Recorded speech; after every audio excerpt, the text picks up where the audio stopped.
In any corner of the world, it would be considered a perfect day for football. 57 degrees and sunny. Let's check in downstairs with Evan Washburn. Evan.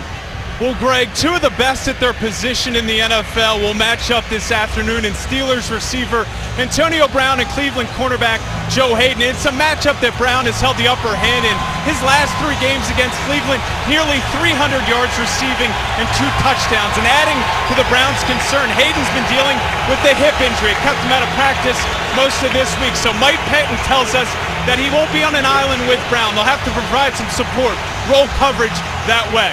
Greg? Evan, thank you. There's Mike Tomlin, now in his 8th season as the head man for the Pittsburgh Steelers.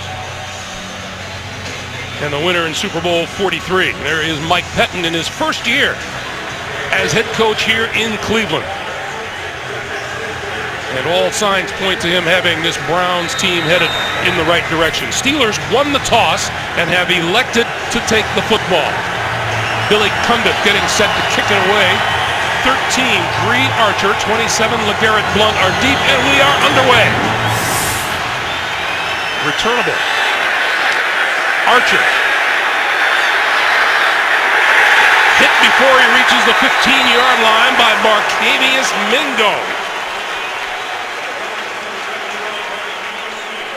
And here comes Ben Roethlisberger out of Miami of Ohio, and now into his 11th season, completing 69% of his throws and leads the league with 14 passing plays of 25 or more yards. Let's just call him Big Play Ben until he proves otherwise. Well, that's what Coach Pettin was talking to us about. The play doesn't really get started until Big Ben gets contact on him, till the defense hits him that first time, and then the play's extended, and Ben does what he does best. Le'Veon Bell in the backfield along with Roethlisberger. And Ben to throw on first down. Outside, complete into the 20-yard line. Marcus Wheaton, number 11, with the catch. At the heart of the Pittsburgh offensive line, 5th-year center Marquise Pouncey from Florida. And Le'Veon Bell, the Steelers' leading rusher, 2nd leading receiver, more than 100 yards from scrimmage in each of Pittsburgh's first 5 games this season. Pickup of 6 on the play makes it 2nd and 4.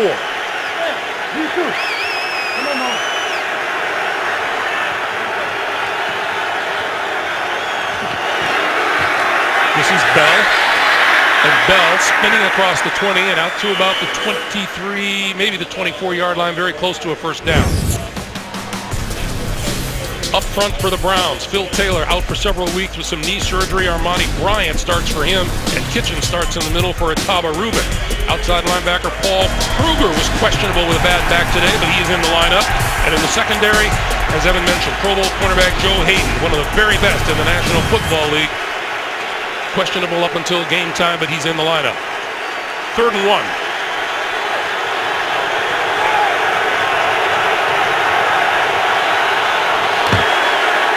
The pitch for Bell. Trying to turn the corner and not going to get there. To Sean Gibson, coming up from his safety position to make the stop.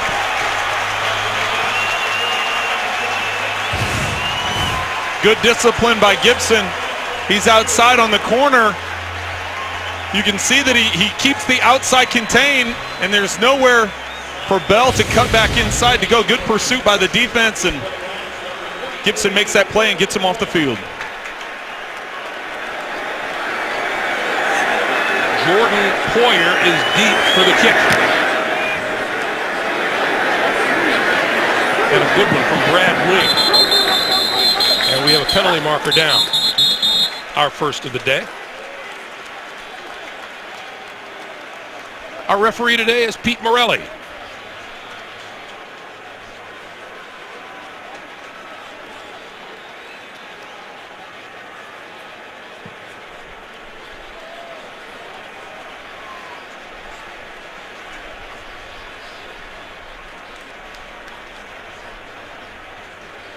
Looks like Pete's going to walk over and have a word with the Cleveland Browns.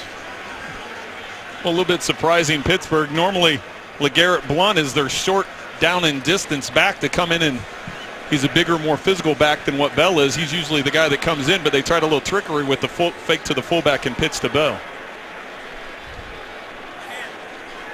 We have a player, number 41 of the kicking team, out of bounds during the kick. A 5-yard penalty will be added to the end of the kick. First down, Cleveland. That was Antoine Blake.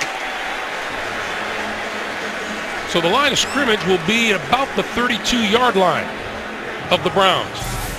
And sixth-year quarterback Brian Hoyer in charge of the offense. 6 TD passes, his 1 interception, the only turnover given up by the Browns in 4 games thus far.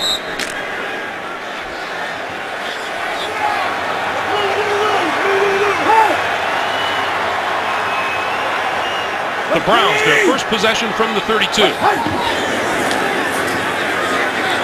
Hoyer with all kinds of time.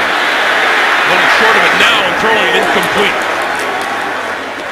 Pass intended for his fullback, Ray Agnew, broken up by Jason Worlds.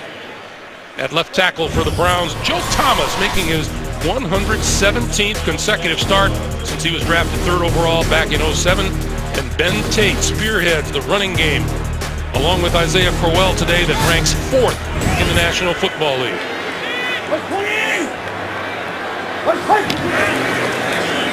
This is Tate. And Tate tripped up by Troy Polamalu. Let's check that Steeler defense at 3-4. Cameron Hayward out of nearby Ohio State has a pair of sacks on the season. At linebacker, the first-round draft pick Ryan Shazier is out today. 3rd-year linebacker Sean Spence starts for him. And, boy, I was just about to call him ever-present Trent. Troy Polamalu making that stop. Cornerback Ike Taylor is still out. Well, perfect timing for that introduction. 3rd and 13. Hoyer under pressure and goes down at the 20-yard line. Cameron Hayward with his 3rd sack of the season.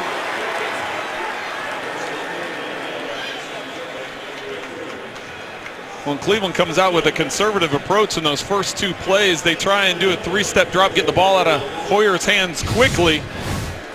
And then on the run play, Polamalu makes the tackle. But the pressure that Hayward's going to bring on this pass rush, when you got 3rd and long, you have to stand back in the pocket and wait for the receivers to develop. And that time, just hanging on a little too long as Hayward gets in and gets the sack. Antonio Brown is deep for the kick. And he'll make a fair catch. At about the Pittsburgh 35, we take our first break of the day with 11:20 to play in the first quarter of a scoreless game. This is the NFL on CBS.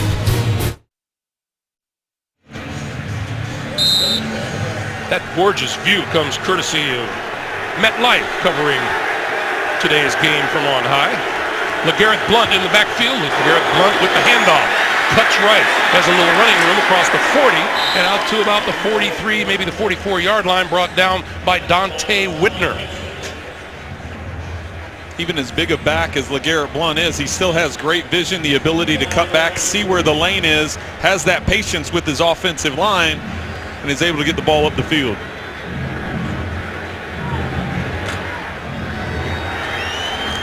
Second and 2.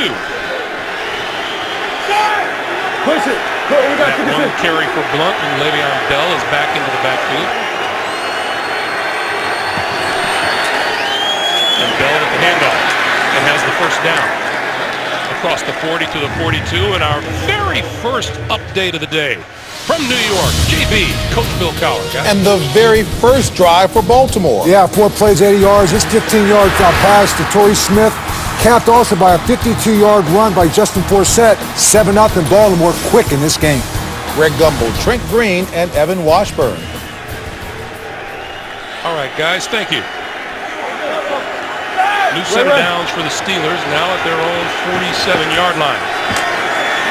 Bell once again to midfield. K'Wan Williams, the rookie free agent defensive back from the University of Pittsburgh, makes the stop. Well, and the Cleveland defense has had some struggles stopping the running game, and that's going to be a focus today. Is Le'Veon Bell has had success running, LeGarrette Blount has had success running the football. So even though the Browns are dealing with some injuries, the important thing for them to do is to stop this run and force a passing situation by the Steelers. Rookie running back Dree Archer is in the lineup now on 2nd and 7. Here you go. Archer gets the call. And off left guard and into Cleveland territory at about the 46-yard line. The first half against the second half this season has really been no comparison whatsoever, Trent. Well, it's just, and that's what we talked about at the open, about getting off to a fast start. They can't fall behind. You look at these numbers, and it's drastically lopsided the way they've attacked teams in the first half compared to the second half. 6 rushing plays, 1 passing play so far for the Steelers as they have been attacking Cleveland on the ground, and they do it again with Bell. Bell has a first down and then some inside the 35 to about the 34-yard line.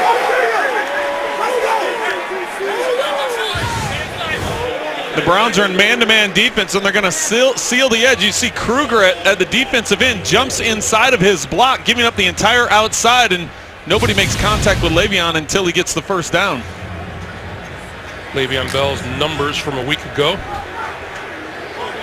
in the 17-9 win at Jacksonville. LeGarrette Blount now back on the field. First down at the Cleveland 34. And again on the ground, and Blount wrapped up. Now pushes his way forward to about the 31-yard line. Armonte Bryant. This Cleveland defense is a little bit thin on the front line. Well, they have been. They're beat up in a number of spots. 2 of their 3 defensive linemen are out with injury, and so you add that to the mix of a team struggling to stop the run. Now all of a sudden you have injuries and you have new guys in there, but this is the part of the field now as the Steelers have been establishing some run and some controlled passing game to where the Steelers like to take a shot to the end zone when they get around this 25, 30-yard line.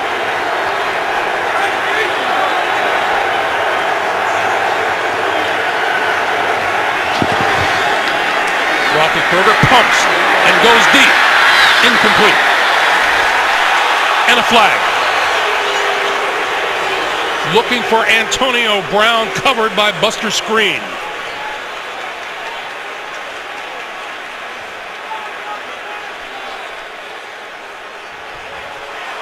It will go against the Browns.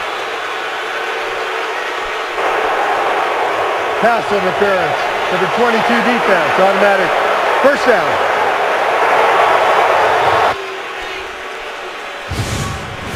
Keep an eye on Buster Screen. You see that left hand, he extends and grabs the back of Brown's jersey. The official that was on the sideline that normally makes that call was in a bad position to see it, so the official that was in the back middle is the one that actually threw the penalty. He had a better angle at it. So here's Pittsburgh in the red zone and has had some red zone trouble so far this early season. Only 26th best on offense. Bell pushed forward to about the 5. What did Ben say? Once you get down into the red zone, advantage goes to the defense. Well, it just shortens up the field. You know, you eliminate that space, and the Steelers are so good at stretching the field with their big play passes up the field, and as the tight end gets close, or as the end zone gets closer, then obviously things shrink. Boy, we were talking about how thin Cleveland is on the front line. That's Armonte Bryant down. We'll be back. The NFL on CBS is sponsored by Southwest Airlines. Without a heart, it's just a machine. Verizon XLTE on America's largest, most reliable 4G LTE network. And by the all-new 2015 Honda Fit. The new Fit is a great fit for you.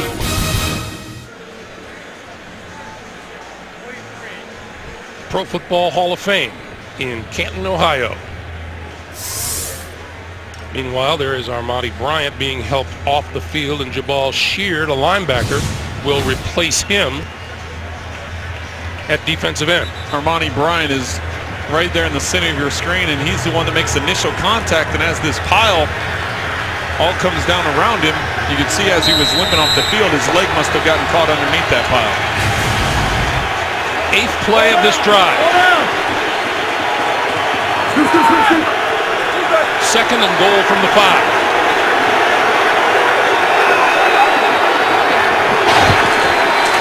Bell. Hit at the 5, forward to about the 3. Dante Whitner again up from the secondary with first contact. It'll be 3rd and goal. Whitner at a safety position. You'll see him coming up right there from the middle of the screen. One-on-one right in the hole. That's what they tell defenders all the time. You're one-on-one. You have to be able to find a way to make that guy miss. And Bell tries to lower his shoulder, and Whitner was having nothing of it. Roethlisberger spreads his receivers except for LeGarrette Blount behind it. Le'Veon Bell is out as a wide receiver at the top of your screen. This is Blount, and Blount not going to get to the end zone.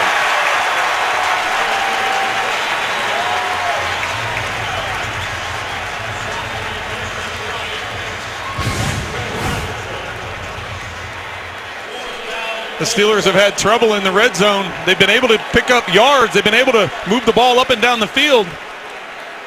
But Robertson does a nice job at point of contact there, bringing down Blount. Meanwhile, there goes Armani Bryant, the second-year defensive lineman, off to the locker room. We'll keep you advised on his status. Meanwhile, Sean Sweezum from 20 yards out, looking to give the Steelers the first lead of the day. And he does.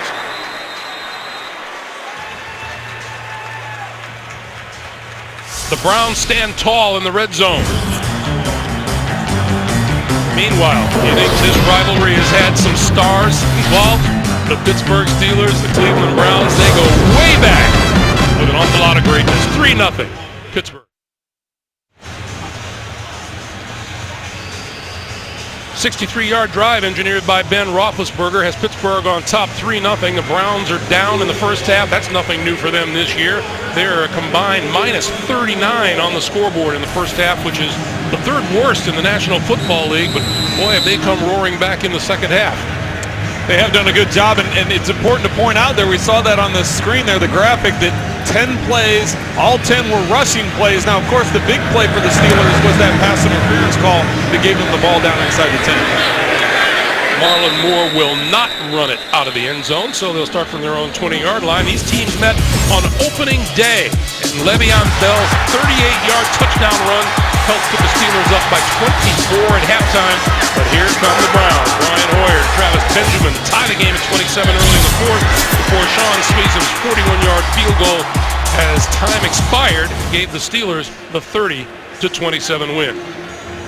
Pittsburgh the lead all time. They've won 4 in a row.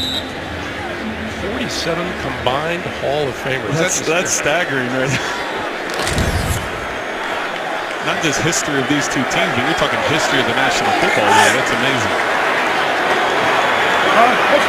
The Browns from their own 20. Tate, nowhere to go. Lost a couple of yards. Hit by Lawrence Timmons. Loss of 2. Once again to New York. JB. Coach C. A Bucs mistake cost him. Yeah, Jimmy Smith interception leads right to this. Second touchdown of the day for Torrey Smith, 9 yards out. Baltimore up 14-0. Greg, Trent, and Evan. All right, guys, thank you. So the Ravens rolling on the road. Well, Torrey Smith has been slow to get things going this season, but after the start today, it looks like he's back in the mix. Tate. Back across the original line of scrimmage and another yard. Let's go down to Evan Washburn. Evan. Well, guys, an update on Armani Bryant. It's a right knee injury. His return is questionable. This becomes a major storyline. They're already down 2 starters at that D-line and 1 backup. And we asked Mike Pettin about this yesterday, and he said, look, the true measure of a coach is how your backups perform. We'll have to see how they perform here in this first half. Yeah, meanwhile, Evan, I wouldn't get too close to that field if I were you. Likely to put you into service. 3rd and 8.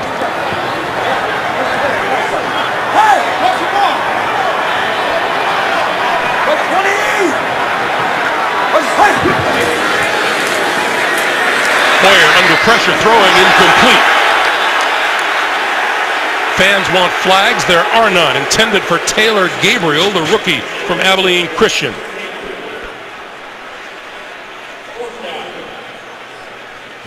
Well, I think the fans are upset about is Gabriel had contact as he came out of his cut, but you see Hoyer couldn't wait for him to get out of his cut. He had to anticipate where he was going to be coming out of that cut just because of the amount of pressure that he was under.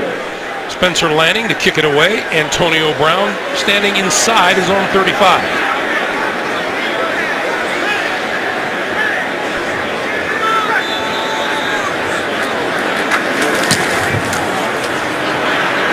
Line drive kick. Brown at his own 40. And out of bounds at midfield. So nice field position for Roethlisberger and the Pittsburgh offense. 3-0 Steelers. We'll be back. The NFL on CBS is sponsored by Bud Light, who reminds fans to stay in the game and drink responsibly. And by Fidelity Investments. Tap into the full power of your Fidelity Green Line.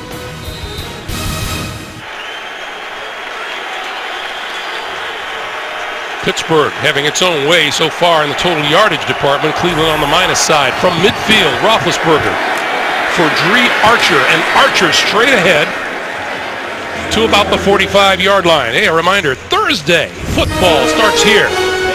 Rex Ryan's New York Jets taking on Tom Brady and the New England Patriots, AFC East battle. Another big-time matchup in prime time on CBS and the NFL Network. Gee, those are two quarterbacks who haven't been in the news much lately, haven't they? They've had a lot of press lately, and that's normal with Boston and New York. But Tom got his game turned around, and Gino's still looking for his a little bit. On 2nd and 5, this is LeGarrette Blount, and Blount to within a yard of another first down. Line of scrimmage will be the Cleveland 41. It'll be 3rd and 1. Well, it's a pretty safe bet based on the start of this game that the Steelers are trying to establish and stick with the running game as they've handed the ball off the majority of the time so far today.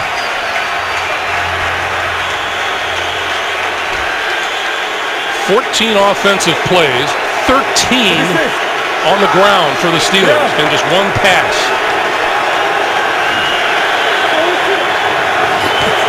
And on 3rd and 1, play action. Outside. That's complete for a first down to Justin Brown, the first-year receiver out of Oklahoma.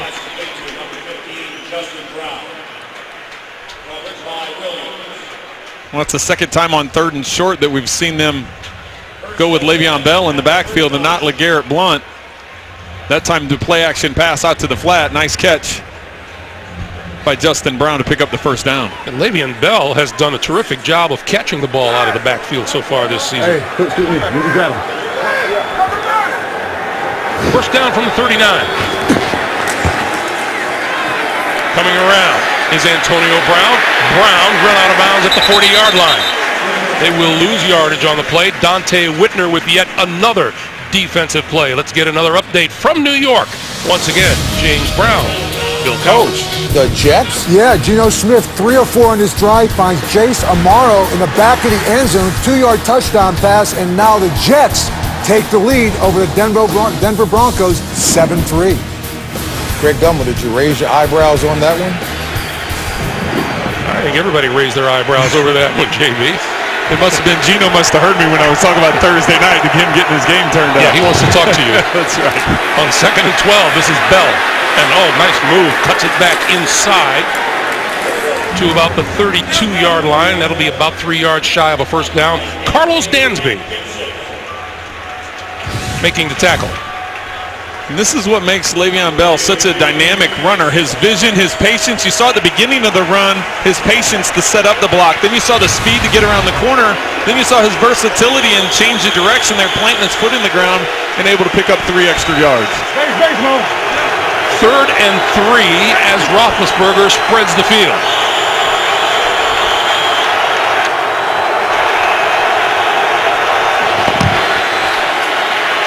Pass to the 25 to Bell for a first down.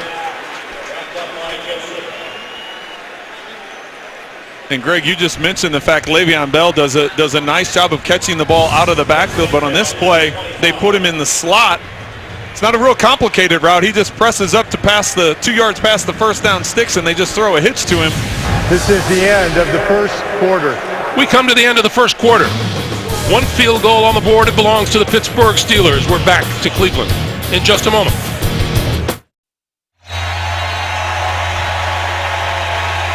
Trent Green arriving at the stadium a little earlier today.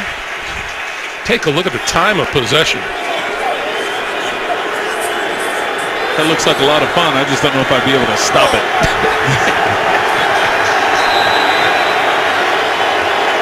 Timeout, Pittsburgh. Well, that's a little weird. Ben Roethlisberger not timeout. looking pleased at all. But after you come off of a break between quarters, you would think that you'd have your offensive call already done, already set. Yeah, if there was confusion with the personnel group or the strength of formation, we'll have to keep an eye on that as the end of the first half draws near, if that timeout's going to hurt him. Meanwhile, access all of today's football action on the go. Download the award-winning CBS Sports app now for instant scores, breaking news, video, and more, all on your phone.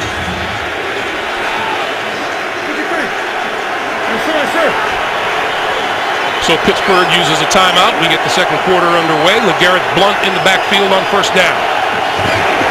Blount with the handoff and finds a hole and squeezes inside the 20 to the Cleveland 19-yard line, where Gibson comes up from his safety position to make the stop.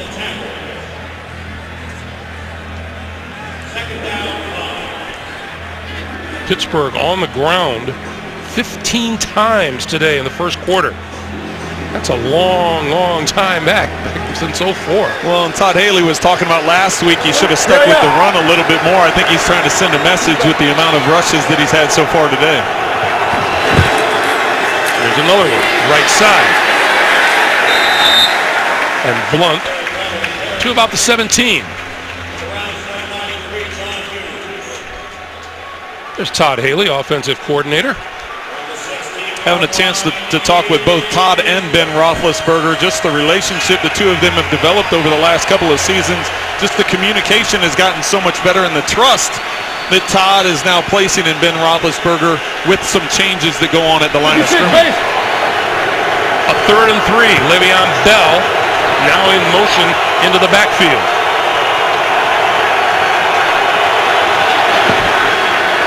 Roethlisberger throwing and hit his man right in the chest. Marcus Wheaton turned, it hit him in the numbers, and he wasn't quite ready for it. I go back to the last third down pass that they threw to Le'Veon Bell in that left slot. This time Wheaton's in the left slot. He just goes too deep, or at least it appears he goes too deep, because Roethlisberger had that ball out of his hands a lot more quickly than Wheaton was able to get turned around.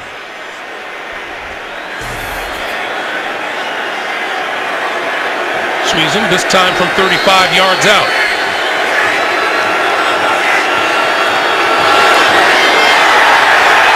And either it was fumbled or it was a bad fake, and either way it didn't work for the Pittsburgh Steelers.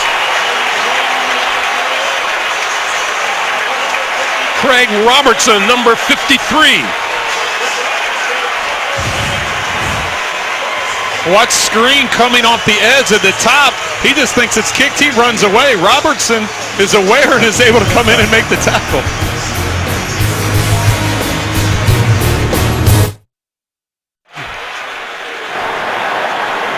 So the Browns take over at their own 32-yard line on the missed field goal attempt, or the fumble field goal attempt, and Hoyer with a deep drop and throws it away. Cameron Hayward into it. Let's go back and see what went wrong on the snap. We can see it's no a foul for intentional grounding as there was a receiver in the area. As the double clutch on the hold there, you can see the ball slips out of his hands. Wing does a nice job of trying to control it after that second bobble, but Sweezum comes up and stops the swing of his leg. Sweezum was committed. He was committed. 2nd and 10. This is Isaiah Crowell. Crowell, the rookie free agent running back out of Alabama State, had 2 rushing touchdowns in the first game against the Steelers. Well, this is more of the same for the Cleveland Browns. We talked about the slow starts they've gotten off to in the previous games so far today. Talking to Kyle Shanahan, the offensive coordinator, they've put themselves in 3rd and long a lot, and that's why they've had slow starts. They wanted to stay out of that today, but this is once again their third and long.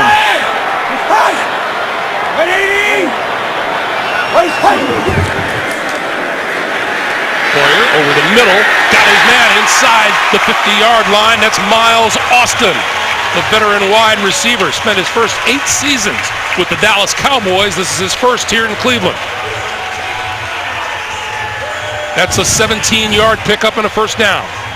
Well, good protection by the offensive line. The first 2 third downs that they weren't able to convert, Hoyer was under pressure and had to get rid of the ball early. That time having plenty of time waiting for that play to develop down the field, and Hoyer with the nice touch over the defense and in front of the safety for Austin to make the catch. Hoyer has it, looking all the way down the other side, and wide open is Jordan Cameron. And Cameron out of bounds at about the 5-yard line. 3 tight ends on the field on that play, and Brian Hoyer found one of them. Just a play fake to the left, a bootleg out, and everybody is thinking he's coming to Travis Benjamin, who's working across the field. 3 defenders for Pittsburgh go that way. Jordan Cameron sneaks out the backside. Great hustle by Brett Kiesel, getting down to knock him out of bounds. First and goal, Crowell going for the flag, and he's got the touchdown.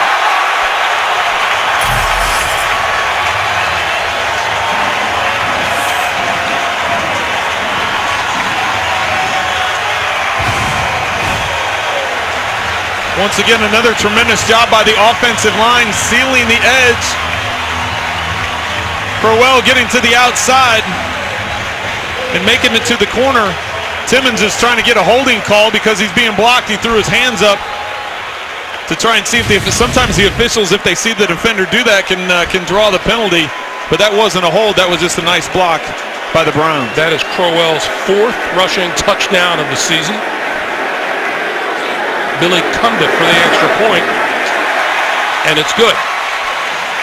11:45 to play here in the first half. The fumbled field goal snap leads to a Cleveland touchdown and a 7-3 lead.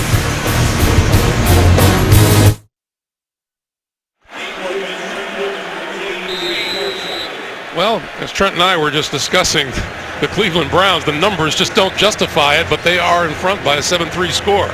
You never would have guessed it, considering the way this thing started. They had negative 8 yards at the end of the first quarter, and here they sit with the lead. Archer going to run it out of the end zone to about the 16-yard line. Jordan Poyer with the special teams tackle. This is the touchdown. Isaiah Crowell putting the Browns on the board for a 7-3 lead.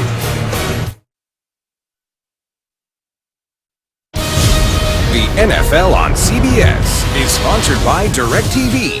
If you call yourself a sports fan, you gotta get DirecTV. Aflac. Ask about it at work. And by Nationwide. Nationwide is on your side.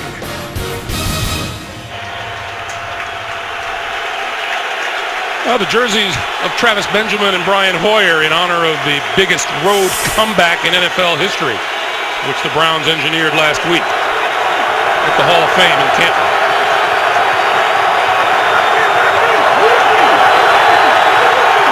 The crowd into it now. Roethlisberger running out of time, got the snap. Pump fake, going deep down this sideline. It is caught. Bell is ruled out of bounds.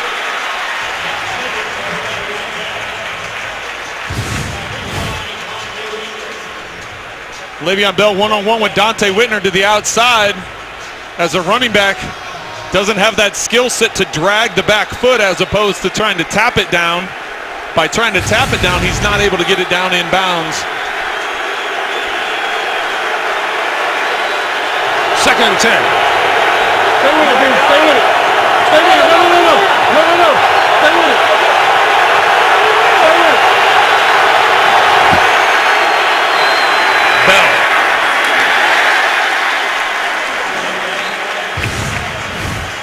back to that pass play.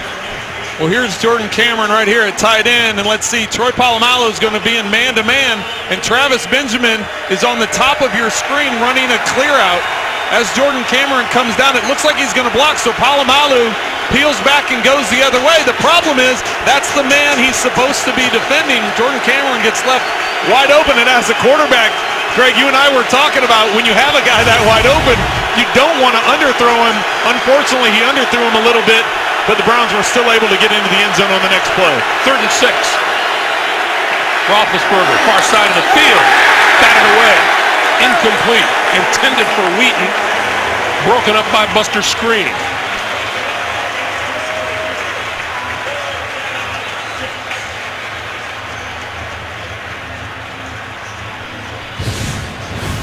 Nice coverage by Screen, good protection. You can see first off, Roethlisberger is able to step into this throw. You can understand why the Steelers were arguing for a pass interference call there. Screen looks like he makes contact before the ball gets there. We had movement. Ball start. Number 51, offense. 5-yard penalty remains. 4th down.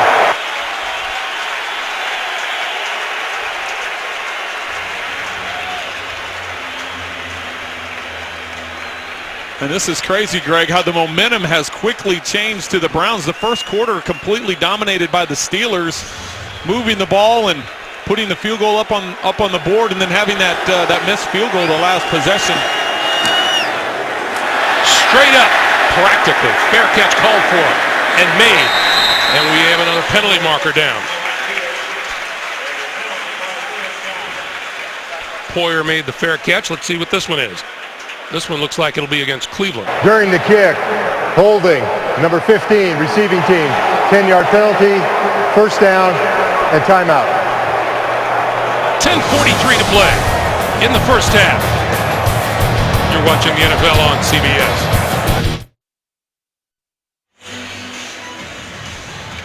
Well, this is the 6th year of the NFL's A Crucial Catch campaign, which raises awareness around the importance of annual screenings for breast cancer. On Tuesday, the Browns visited patients at Seidman Cancer Center here in Cleveland, presented gifts to breast cancer patients to show their support and to brighten a few spirits here and there.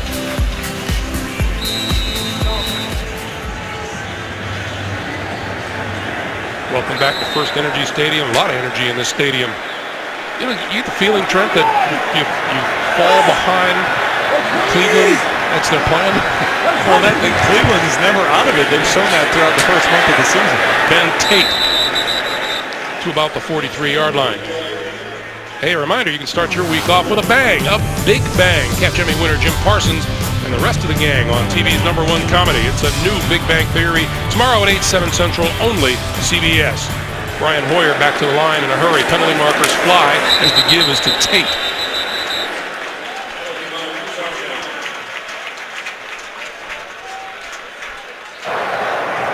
Defense, offside, number 97, lined up in the neutral zone. 5-yard penalty, remains 2nd down. That penalty is on Cameron Hayward. Well, it's funny we're talking about the Browns never being out of it. You know, they were only down 3 in the first quarter. It's you know, they're like, we've been down 24 and 25 points. This is no big deal for us, and so they didn't lose their cool at all. Pittsburgh's 53rd penalty of the season. They lead the NFL in a category you really don't want to lead. Tate breaking outside and can't escape Cortez Allen. To New York with another update. James Brown and Coach Bill Cowher. Guys. Coach, what is the score? Trent Green, listen to these numbers. This is a 56-yard Flacco to Steve Smith pass. In the first 16 minutes, they have 35 points. 5 touchdown passes by Joe Flacco, 10-13, 196 yards, 35-0 over Tampa Bay. Greg Gumbel. All right, guys, thank you. And as you come back to us, Brian Hoyer finds Jordan Cameron down the field for a touchdown.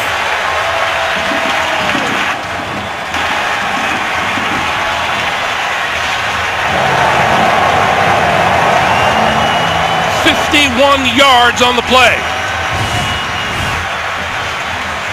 The Browns have been trying to establish the running game. Here they get a nice play fake, good protection.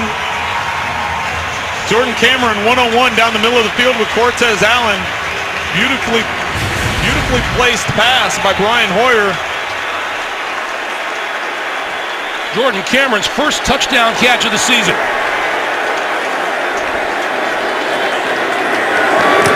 And the extra point is good. 9:35 to play in the first half. Second touchdown of the game on the board for the Cleveland Browns, who lead at 14-3.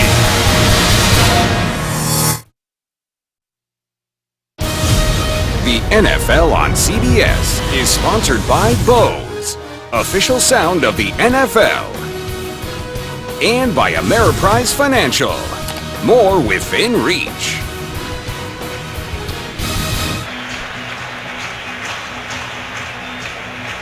The folks here in Cleveland a little excitable. You can't blame them.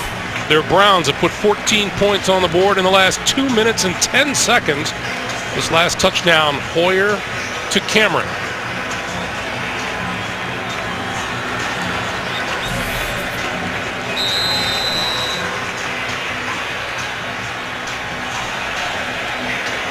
Dree Archer and LeGarrette Blount deep again for Pittsburgh.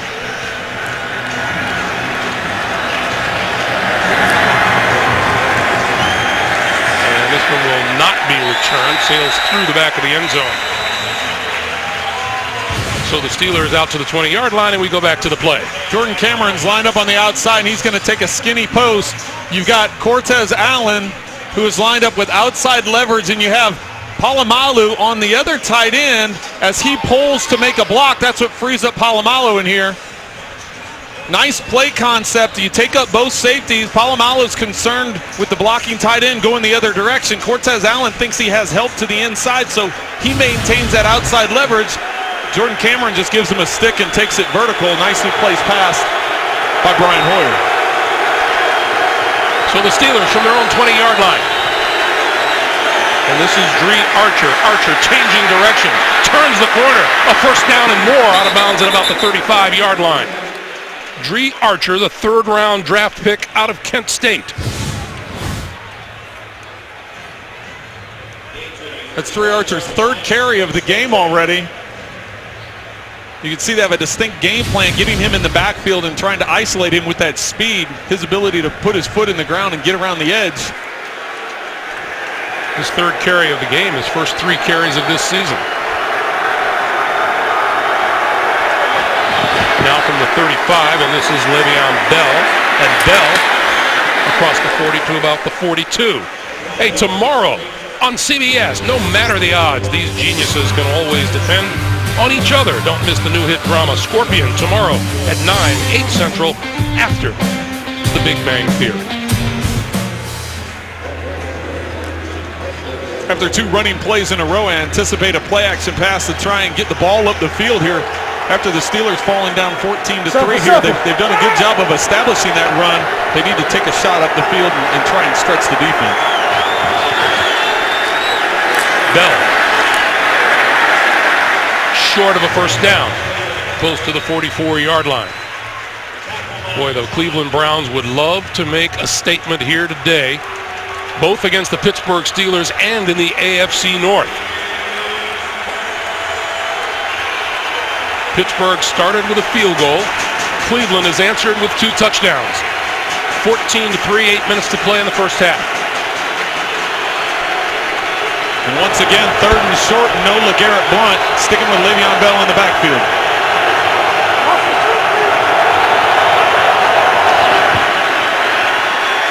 Roethlisberger throwing far side. It is incomplete. Off the fingertips of Marcus Wheaton, and Buster Skrine covering. Well, and there's that shot up the field. The problem coming on 3rd and short, if you don't hit it, now all of a sudden you have to punt.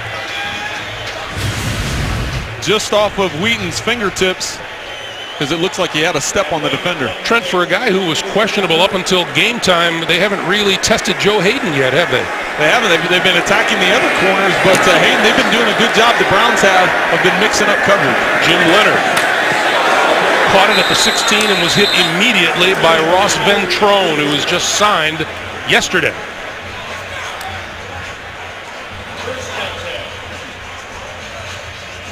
A Saturday It's the best game from the best conference as the Alabama Crimson Tide hosts Texas A&M's Aggies in a crucial SEC West showdown. It all begins with college football today, right here on CBS Sports. That's what the Browns have done in their last 4 possessions. 2 punts, 2 touchdowns.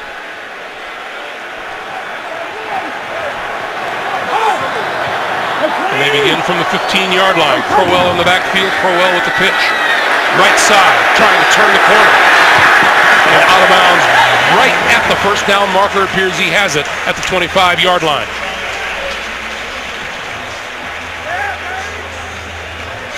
Terrence West is another running back who's made some strides this year for this team, but for whatever reason, it's a coach's decision that he's inactive today. Yeah, he leads the team in rushing coming into today, but as you said, Greg, he's not dressed, and Crowell shows the speed to get outside on that play. Hoyer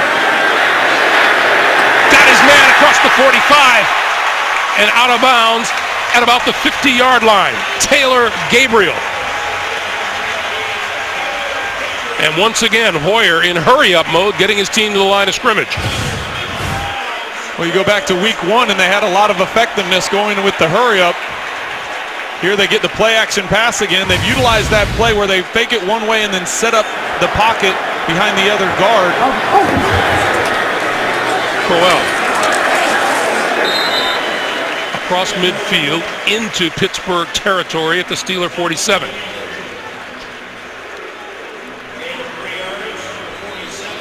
You have to hand it to Brian Hoyer. He has kept his cool, and now we have a man down at about the 47-yard line, and it's a Cleveland Brown. That's Alex Mack, the center. We'll check on him after we take a break.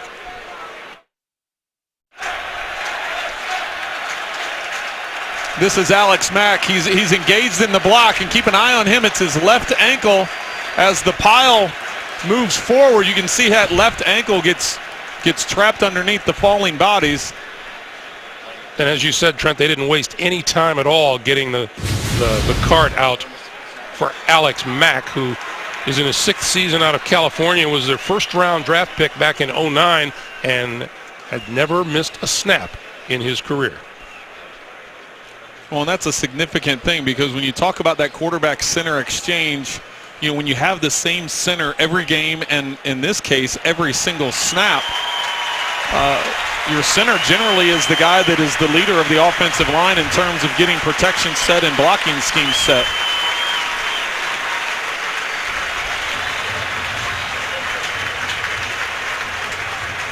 So look at the Cleveland Browns flocking to Alex Mack. That tells you his status.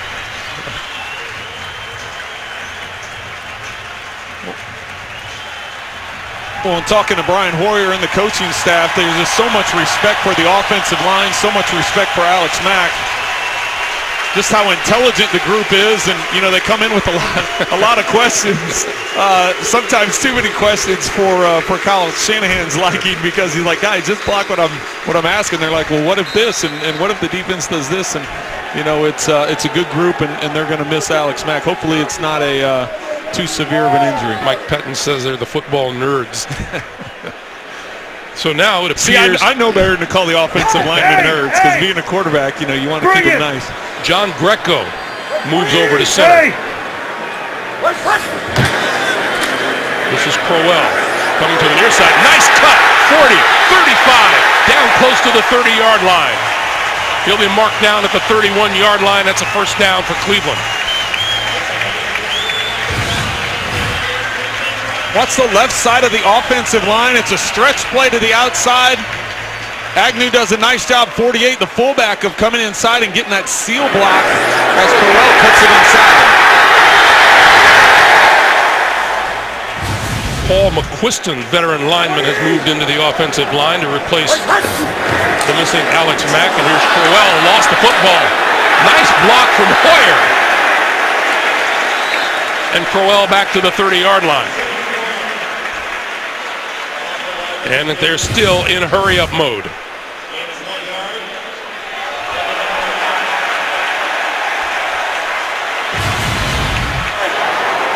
So 2nd and 9.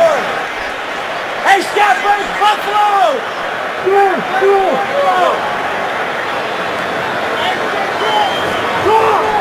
Hoyer now empties the backfield. Lots and lots of time over the middle inside the 10-yard line. It is incomplete. Taylor Gabriel, the intended receiver. And Mike Mitchell hit him and he couldn't hold on. Looked to be a pretty good pass, didn't it, Trent? Well, it was a little bit high, but anytime it hits the receiver in both hands, you'd like to think he's going to secure it, but you know, give some credit to Mike Mitchell just with the hit there to knock the ball loose. A clean hit, uses his shoulder, does a nice job at impact to jar the ball loose. But Brian Hoyer saw something in the secondary that he thought he could attack up the field, and he checked to the line of scrimmage. 3rd and 9. Hoyer outside, got his man inside the 20-yard line. That's Miles Austin, and that's a first down for the Browns.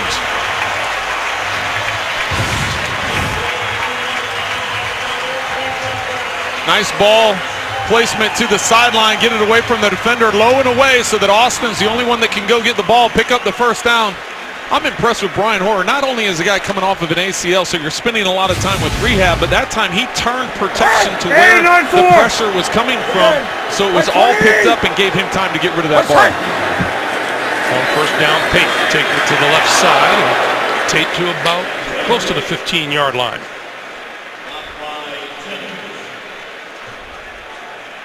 Nothing further from the Cleveland Browns other than Alex Mack suffered a lower leg injury.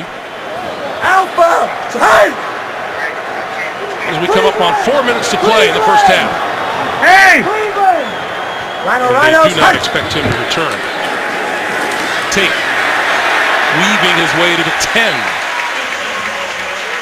And it'll be 3rd and 2. Lawrence, Timmons, Cortez, Allen combining for the stop for the Pittsburgh Steelers, who, after dominating the first quarter, really back on their heels. Well, they mentioned how much trouble they had in the first matchup with this up-tempo offense, and it's showing itself again today as this second quarter the Browns have gone to some up-tempo and have gotten things rolling offensively. Yeah, Coach Mike Tomlin told us that we clearly were not ready for that. 3rd and 2.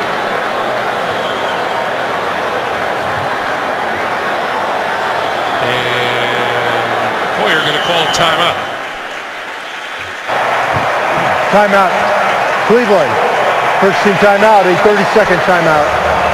So Cleveland uses a timeout and stops the clock on 3rd and 2 with 3 minutes, 12 seconds to play in the first half. And coming up on the Verizon halftime report, we invite you to join JB and company for all the latest NFL scores and highlights, as well as a preview of Thursday Night Football on CBS and the NFL Network that's coming up on the Verizon halftime report.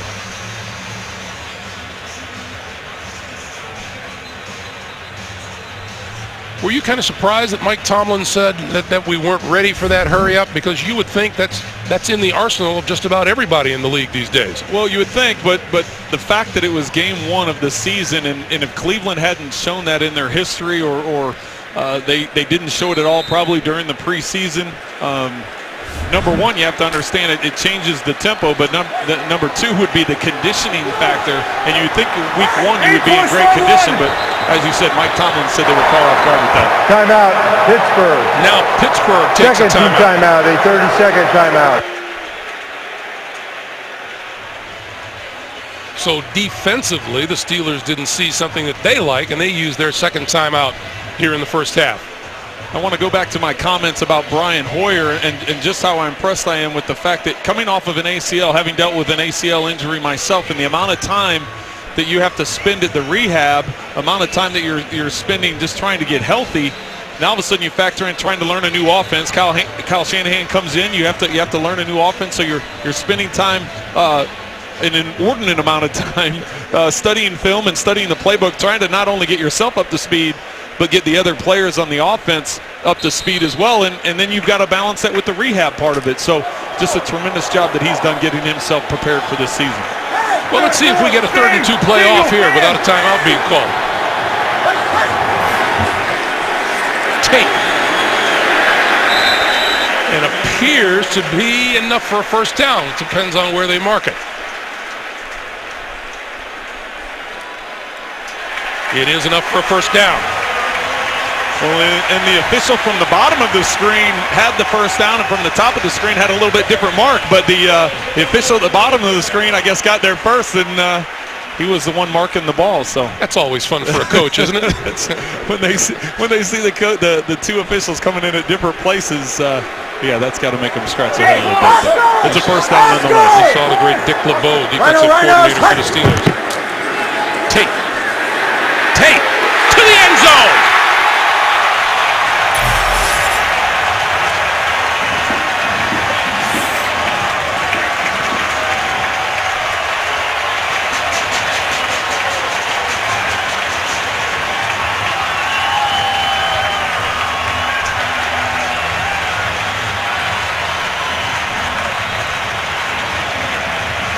Ben Tate scoring his first touchdown of the season. 4 years a Houston Texan, came here to Cleveland as a free agent. His first TD as a Cleveland Brown. Billy Cundiff's extra point is good. Just under 2.5 to play here in the first half. And the Cleveland Browns with a 21-3 lead. John Greco now playing center, and Bitonio playing left guard. They come over, and this is where the cutback is going to take place. Great job. As we said, Alex Mack lost on this drive to injury, had started 85 consecutive games. Now all of a sudden you have a new center and a rookie left guard, Joel Bitonio,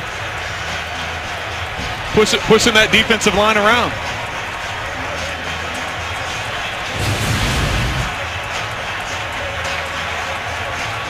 '85-yard drive in 11 plays, and that young man gets the first touchdown of the season for him.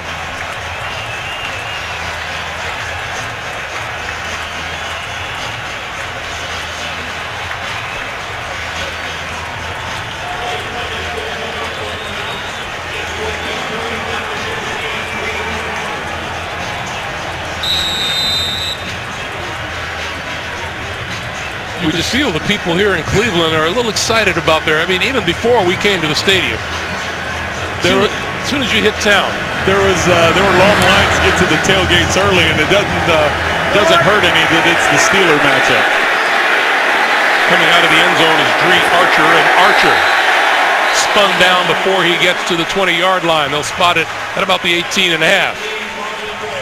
We have a moment to remind you with NFL Mobile, stream live local Sunday afternoon primetime games and NFL Red Zone right on your mobile device. Learn more at NFL.com/mobile.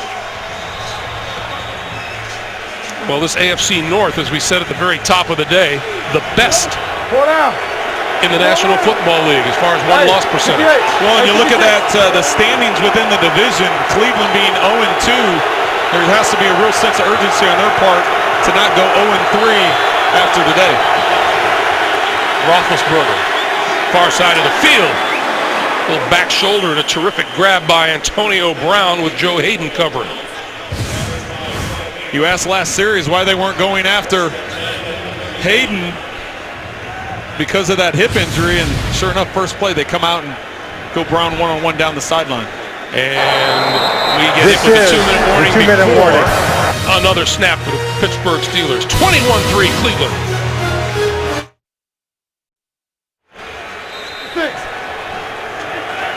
A world of time on the clock for Ben Roethlisberger. 2 minutes, although the Steelers are down to 1 timeout remaining here in the first half.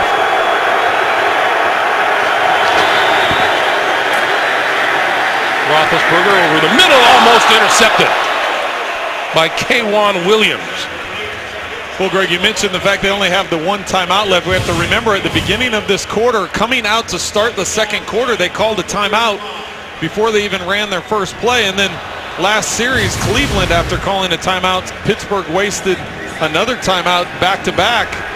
So now they've only got 1, but with the amount of time that's left, the fact that you've got just under 2 minutes now, you still can utilize the middle of the field. There's plenty of time to where you can attack the entire surface. Roethlisberger has Antonio Brown at his disposal, one of 3. terrific receivers in the league. That pass on the far side, complete to Antonio Brown, and he's out of bounds, and that stops the clock with 1:51 to play. Once again, going one-on-one up this left sideline, Antonio Brown on Hayden. Roethlisberger once again with the back shoulder throw. Roethlisberger was under pressure. They brought safety pressure off the backside slot, and he took a shot right as he was delivering that pass. Mike Pettin said they will give Joe Hayden some occasional help, but right now he's one-on-one with Brown at the top of your screen.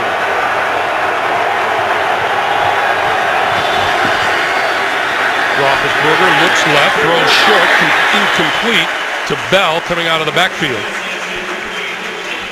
Thought Le'Veon Bell, we were talking with him yesterday, and he was product of Michigan State, and he came into this game with 228 yards receiving. Said, did you feel at any point that you had to work on your receiving game? He said, no.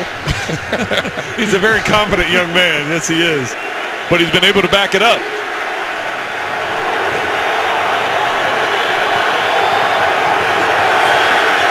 On 2nd and 10. Good protection. Roethlisberger throws it this way. Incomplete. Marcus Wheaton on this side of the field.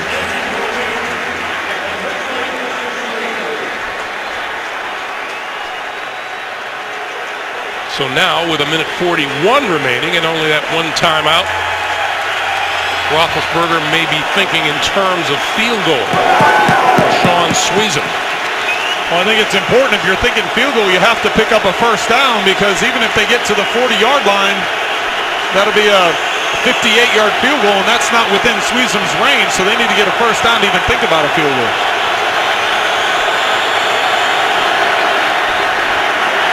Little screen, this side, Bell. And Bell run out of bounds at about the 47-yard line of the Cleveland Browns. Not enough for a first down. Yeah, they have no choice but to punt here. This is definitely out of Sweezum's range. Now you start thinking about, if you're Cleveland, setting up some kind of return. You're putting in Leonard. It looks like Leonard's back there to retrieve the punt. He's not the guy you're thinking of from a return standpoint. He's looking from a stability standpoint, securing that catch. And he has the catch made at about the 14 or 15-yard line. And that is where Hoyer and company will start with 1:27 remaining here in the first half. And again, the Verizon halftime report coming up. JB and the guys for all the latest NFL scores and highlights, and a preview of Thursday Night Football on CBS and NFL Network coming up on the Verizon halftime report. Well, Greg, it's important to remember here now with 1:27, Cleveland has 2 timeouts, but Pittsburgh got the ball first. So Cleveland has the ball coming out in the second half. So how they manage the end of this half, so they go down with the lead they have at 21-3. Do you just try using up the clock knowing you're going to get the ball right away? Or do you go ahead and attack up the field? And I think it'll be pretty clear after this first play what their intentions are.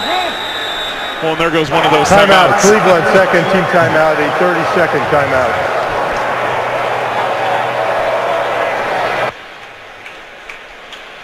Well, after falling behind by a field goal, back came the Cleveland Browns with a vengeance.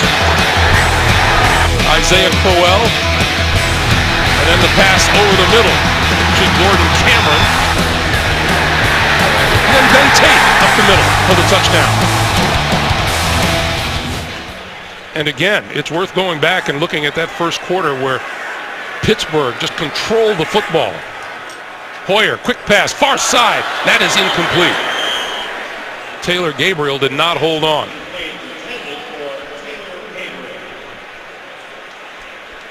Well, I think that's one of those plays you throw it outside, hoping to maybe catch the defense not balanced up correctly and able to pick up a big chunk of yardage. But the fact that it's incomplete, now the clock has stopped. I would think they're going to run the play here, force Pittsburgh to use their last timeout. As you saw by that graphic, drop passes don't happen often with this team this year. 2nd and 10. Tate running with it. And tripped up by Polamalu at about the 15-yard line. And that just might entice the Cleveland Browns to run out the rest of this clock here in the first half. When I'm watching Coach Tomlin as he worked his way down the line of scrimmage, if he was trying to, I thought he was going to run down there and call a timeout, utilize or save as much as he could, try and get the ball back. And the Browns in no big hurry.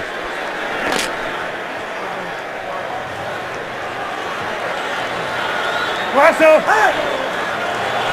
120! Lawyer throwing just a little bit behind his intended receiver, Andrew Hawkins. So the Steelers will get their hands on the football one more time before time expires.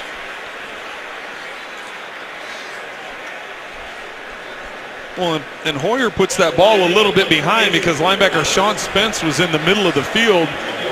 You lead the receiver, it ends up being an interception, potentially a pick six. So good location on the pass, just not able to haul it in. Antonio Brown standing inside his own 40-yard line. Returnable kick. Brown looking for blocks, changing direction, losing yardage, back to the 38-yard line. Well, losing yardage and wasting about 8 seconds off the clock. Pittsburgh still has that one timeout in their pocket, so they can utilize the middle of the field if they want to try and get down into field goal range. You know, you mentioned, Trent, that Cleveland gets the ball in the second half, and we specifically asked Mike Tomlin, you know, what do you do when you win the toss? He said, I do, if number 7 wants the football, I give it to him. Well, a lot of teams have gone to deferring so they can get the double possession at the end of the first half and the second half. But he said, I look at 7 and find out if he's got a good feel. So he decided to give Ben the ball first. Roethlisberger with all kinds of time throwing. Incomplete at the 35. Lance Moore, the intended receiver, K'Wan Williams, who Mike Pettin speaks highly of. He's a rookie free agent out of Pittsburgh.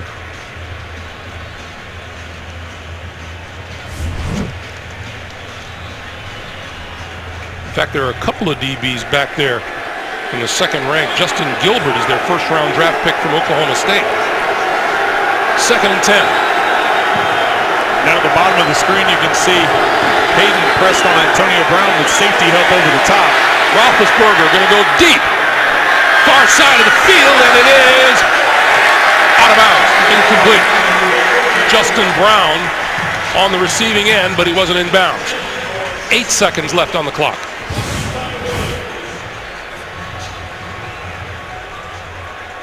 Looks like he gets the 1 foot, but that 2nd foot comes down out of bounds.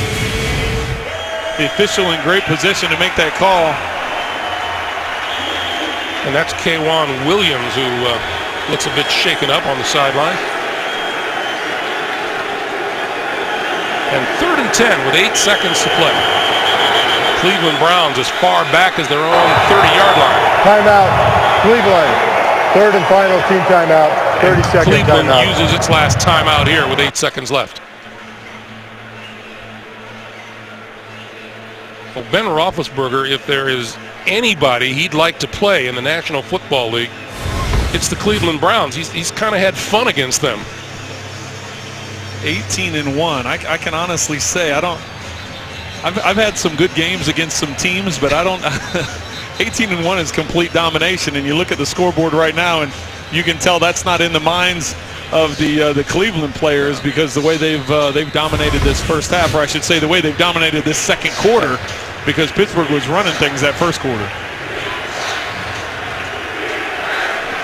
It's amazing, isn't it, how the tempo can change, how a mood can change on the field from one quarter to the next, sometimes from one set of downs to the next. Well, and it really all started with that dropped field goal attempt on the hold. Roethlisberger pops it over the middle to Bell, and Bell across midfield, and that will run the clock out here. Let's see, there's 1 second remaining. Timeout, Pittsburgh, 3rd and final team timeout. So Pittsburgh got the timeout call before time went off the clock.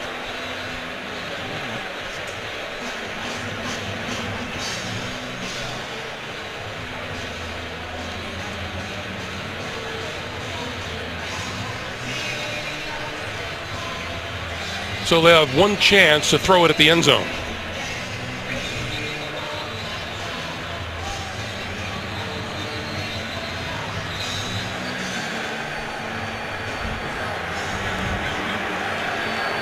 1 second, and 1, 2, 3, 4, 5 Cleveland Browns very, very deep.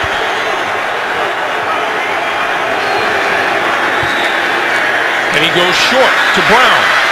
Brown down at about the 22-yard line, and that does it for a first half that sits very well with these Cleveland fans. 3-0 lead for the Pittsburgh Steelers, and that disappeared in a hurry in the second quarter. The Browns put 3 touchdowns on the board, and they go to the locker room with a 21-3 lead. That's the end of the first half. 21-3 Browns. Back with the Verizon halftime report after this message and a word from your local station. You're watching the NFL on CBS.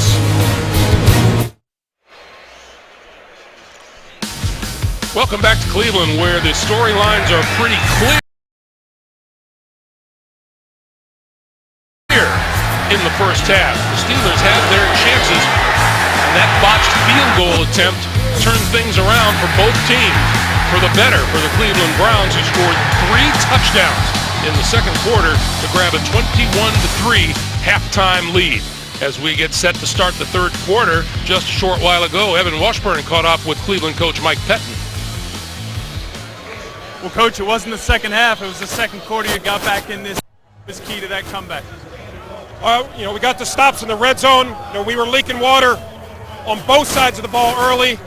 Found a way to get it going. That's not only giving up the field goal, then they botched the one, was huge for us. We ended up converting to touchdowns, and that's the difference. What will it take to finish this game? Just that word. We use it in the locker room. We got to finish. We've been on the other side of this, so we know a team can come back. We just got to go out and play. I mean, it's a cliche, treating it like it's 0-0, but that's truly where we have to be. Coach, thanks for the time. Great, thank you. All right, Evan, thank you, and thanks to Coach Mike Pettin. Greg Gumbel along with Trent Green. When I asked you what happened there, you said it's really simple. Well, it is simple. The Pittsburgh Steelers stopped converting third downs, and they had stuck with the run the entire first quarter. They maintained time of possession, but in that second quarter, they got away from that, and you start not converting the third downs. You give Brian Hoyer an opportunity, only 5 completions for Brian Hoyer. He's averaging 29 yards per completion, so they're getting big plays up the field. They were able to control the ball when they were running the football in the first quarter. Do they have the resolve to go back to that and stick with it for a while here in the second half? Well, I think now that you're trailing 21-3, you can't completely go away from the run. You have to be able to sprinkle that in, but I think you also have to be able to attack up the field the way they started to do there at the end of the half.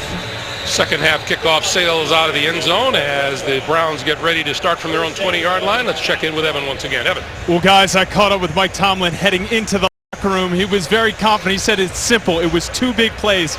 The 2 big pass plays to Cameron, he said, changed the dynamic of that first half. He said we just have to keep everything in front of us defensively. I asked him if any concerns offensively. He said no, it's all about the big play.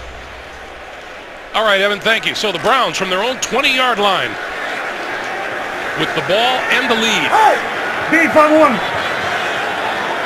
20! It has been a while since Cleveland has led Pittsburgh by that much at halftime. This has been Tate, and Tate across the 25 out to about the 28-yard line.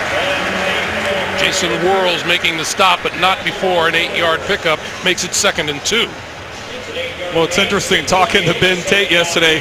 One of the things he said that got him interested in wanting him or him wanting to come to Cleveland was the offensive line, how good of an offensive line they have, and they've just done a tremendous job since the second quarter on creating lanes for him to run. 20! Remember, it's an offensive line now without the veteran center, Alec Mack. This is Travis Benjamin looking for a block. Didn't get the big block, but enough of one for a first down just across the 30-yard line. Polamalu making the tackle.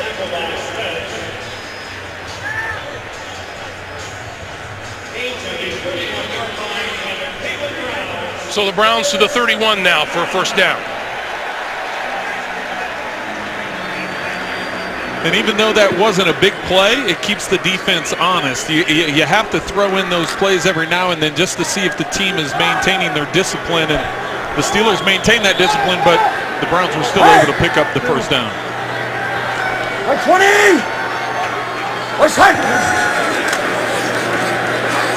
Hoyer still with the ball. Throwing deep. This time, inside the 40-yard line to Travis Benjamin. and that'll be a first down at the Pittsburgh 37. 31 yards on the play.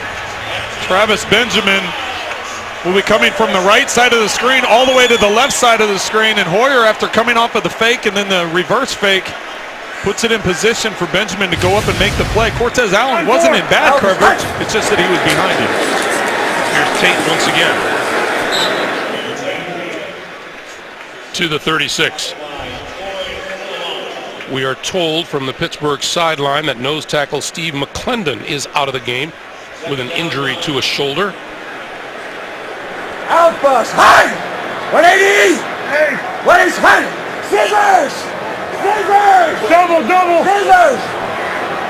On second and 8, Rhinos, high! Hoyer throws it away. Under pressure There's from no foul Brett for Kiesel. intentional grounding. Is a receiver in the area. So it'll be 3rd and 8. And certainly one of the lines in the second half to watch for is that offensive line of Cleveland and how it holds up minus Alex Mack now. That's a big loss. Alex Mack not having missed a start or a snap his entire career, and John Greco sliding over from right guard to center. How many snaps have they gotten up until this point? That's the question. Obviously, nice transition when he first came in as they got a touchdown, but as the second half develops, it'll have to be a matchup to watch. Hoyer, and a disconnect there on the far side of the field. Miles Austin was his receiver on that side, and Vince Williams bearing down on Hoyer in the backfield. It'll be 4th down. So the Steelers come up with a stop. Punting unit comes on, and that means Spencer Lanning trying to put one inside the 10-yard line. Well, instead of a 54-yard field goal attempt, they're going to go ahead and play the field position game with a 21-3 lead and punt this ball away.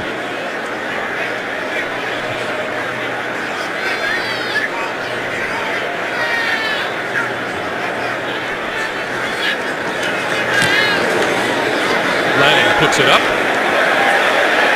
Bounces it inside the 5, and it's covered at the 5-yard line.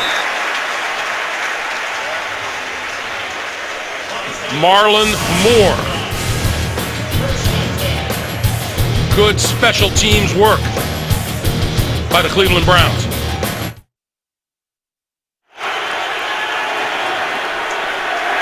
Starting from their own 6-yard line, the give is to Le'Veon Bell. And what the Steelers did in the first half, as you can see, things went downhill as the lead went from a 3-0 advantage to a 21-3 deficit. Steelers ran the ball 22 of their first 28 offensive plays and then threw the ball 11 straight times as they fell behind. On 2nd and 8, Bell. And Bell to about the 13. Well, a part of that last graphic, Greg, that stood out to me was the fact they had 2 10-play drives and all they came away with was 3 points. You put together double-digit drives, you're generally putting the ball in the end zone or at the minimum getting 6 points.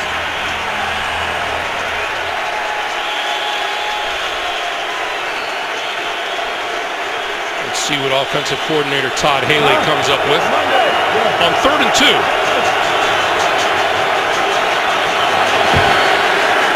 First pass of the second half. Pump fake, throwing, sideline, got his man. Antonio Brown working on Joe Hayden on the far side of the field, and a first down. Well, considering it's 3rd and 2, you're going to see at the top of your screen there Antonio Brown doing an out route. And Hayden jumps it because he thinks that's a first down type of route. Usually on 3rd down, you go a couple yards past the sticks, and that's generally what happens for offenses. That's why Hayden was so aggressive jumping it. But the pass protection was good, and as Brown worked it up the sideline, Ben Roethlisberger was able to make an accurate throw up the field. This is Bell again, and Bell out across the 40 to the 41, and an update from the NFL Today in New York, JB.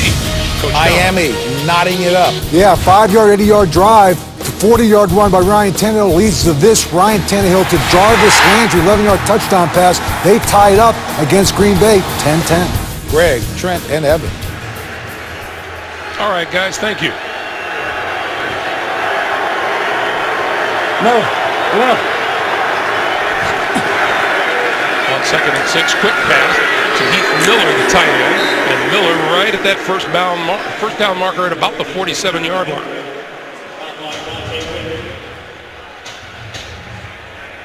The Browns say that Armonte Bright, with that first half injury, is now gone for the remainder of this game.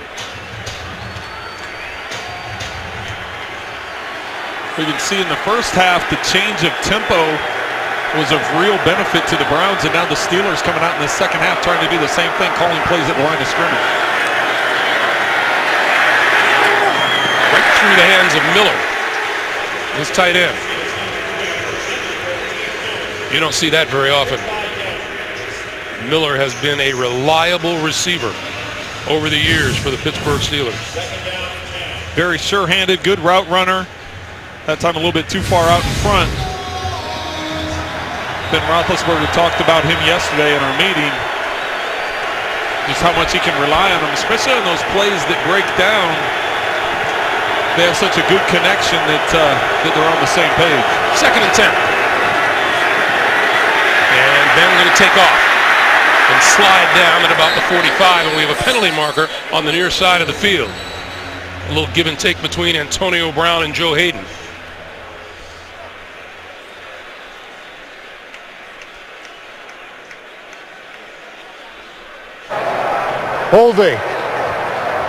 Holding, number 43 defense. 5-yard penalty at the end of the run, automatic first down.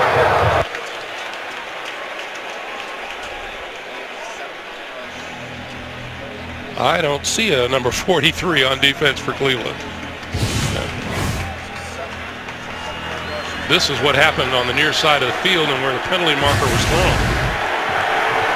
Nevertheless, a first down for Pittsburgh. And this is Bell breaking through for about 9 to the 32. Carlos Dansby, Dante Whitner. A couple of the guys brought into this franchise to lead. Here's that little give and take between Brown and Hayden. There's no love lost between those two players or these two franchises. This is Bell looking for the first down and has it at the 30-yard line. So once again, Roethlisberger and the Steelers move the chains and move down the field. And once again, no huddle. Bell to the sideline, Blunt into the backfield. They've ran the ball pretty consistently. Once again, this is the area of the field where the Steelers like to take shots to the end zone.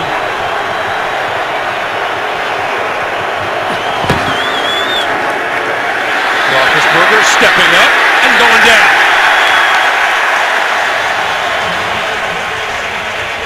Dansby along with John Hughes.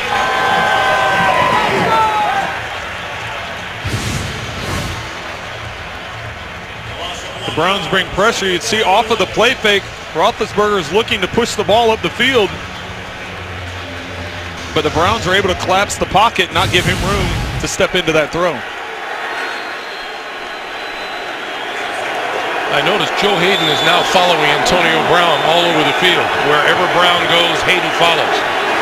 2nd and 11. Roethlisberger running out of time, and he goes down again. This time Desmond Bryant into the backfield.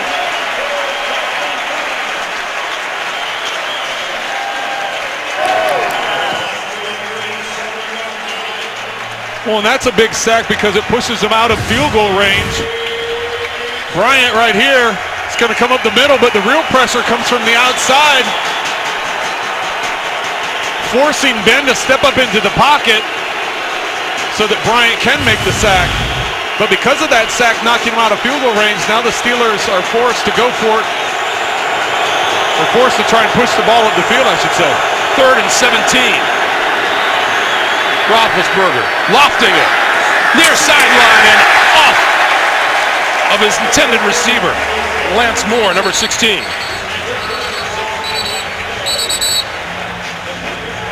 And we have a Cleveland player down, and that is K'Wan Williams. You'll recall he was injured a short while ago. Clipped by his own man as he went by. We'll check on him as we take a break. The NFL on CBS is sponsored by Southwest Airlines. Without a heart, it's just a machine. Toyota Care. Scheduled maintenance, no cost. And by Taco Bell. Sometimes you gotta live Moss. 21-3 Browns with 6:26 to play here in the third quarter, part of the Pittsburgh Steelers display in the Hall of Fame as K'Wan Williams walks off the field.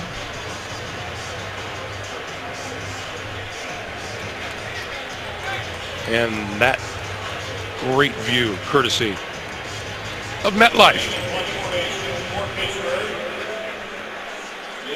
So the incomplete pass, 4th and 17. Jim Leonard standing back inside his 10-yard line. And Brad Wing will try to pin the Cleveland Browns down. Bouncing at the 2. Trying to save it are the Steelers. And they did not. So it goes as a touchback. Antoine Blake couldn't make this special teams play. It'll be first down for the Cleveland Browns at their own 20 when we come back. Hey, a reminder, next Sunday, join us once again for the NFL on CBS. The Bengals battling the Indianapolis Colts. The Dolphins visit the Chicago Bears, the Chiefs, and the San Diego Chargers. It all begins at noon Eastern time with JB and company on the NFL Today. That's next Sunday here on CBS. Antoine Blake into the end zone. Didn't quite get back over the line in time. So the Browns from their own 20. Hey, 20! What's that? This is Crowell. Crowell with running room, right side. For a huge gain before Cortez Allen bumps him out of bounds. A pickup of 24 yards.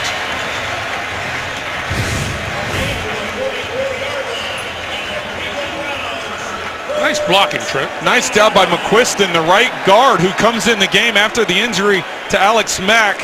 John Greco moves over to center. Paul McQuiston comes into right guard. Does a nice job of pushing the pile, getting out of there and giving room for the cutback and the long run up the sideline. Hoyer still with the football. Looking, throwing, this side. Caught inside the 30 to the 25-yard line. That is tight end Jim Dre.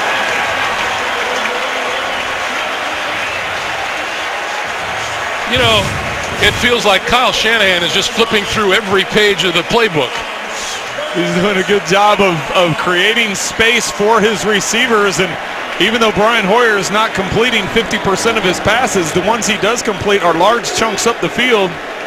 He's getting the safeties to flow one direction. This is the third time now we've seen a throwback play where a guy's isolated one-on-one and Hoyer's been able to make the completion. Cleveland averaging 8.5 yards per play on offense. And once again, Crowell drops the ball in the backfield.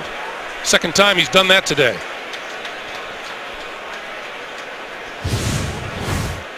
The first one I would place on Crowell. This time here you can see it's a little short and it's kind of soft. So Crowell, as he reaches for it, doesn't secure the ball. You're not placing that on Crowell? Not that one. Not that one. Hey, that's a quarterback thing. You gotta make it catchable. You gotta lead him. Brian Hoyer will probably tell you the same thing, but could he have caught it? Yes. Was that an easy ball for him to catch? No, it wasn't. Okay, 2nd and 16. Crowell to the sidelines, taped to the field. Hoyer looks right, throws right, and that's inside the 25-yard line, complete to Jordan Cameron. And let's get another update to New York. JB, Coach C. All right, Coach, he's doing it again. Third of the day, third touchdown pass for Peyton Manning, number 506 with his career. Julius Thomas, 9th touchdown catch this year, 4 yards out from Peyton. as they now go up 24-7. We're running out of superlatives, Greg Gumbel. Don't look at me, JB. You guys have them all. 3rd and 7.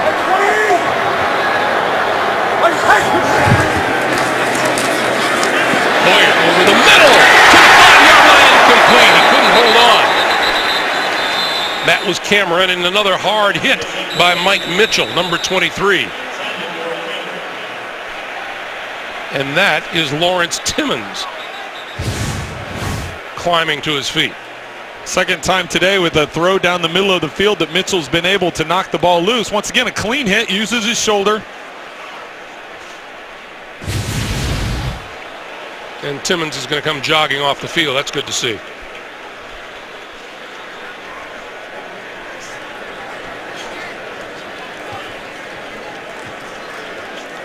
Well, players starting to fall at both ends of the field. A little earlier, K'Wan Williams went down, and the Cleveland Browns tell us that he's being looked at for a head injury. Nothing firm yet. So here's Billy Cundiff looking to connect from 40 yards out.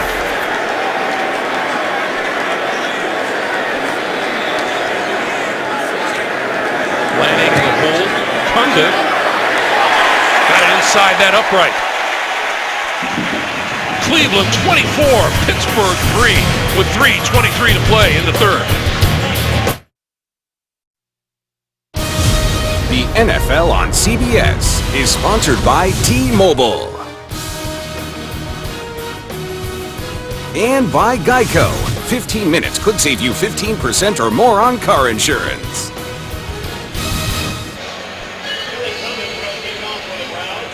Welcome back, everyone. You know, except if you're a Pittsburgh Steelers fan, I'm looking around, Trent, there's absolutely nothing wrong with this day. This is a beautiful day, and you know, you don't come to expect that all the time in Cleveland, and they've ordered up perfect weather for this Brown football environment here today. This one will again result in a touchback, and the Steelers will start from their own 20-yard line, down 24-3. This is the NFL on CBS.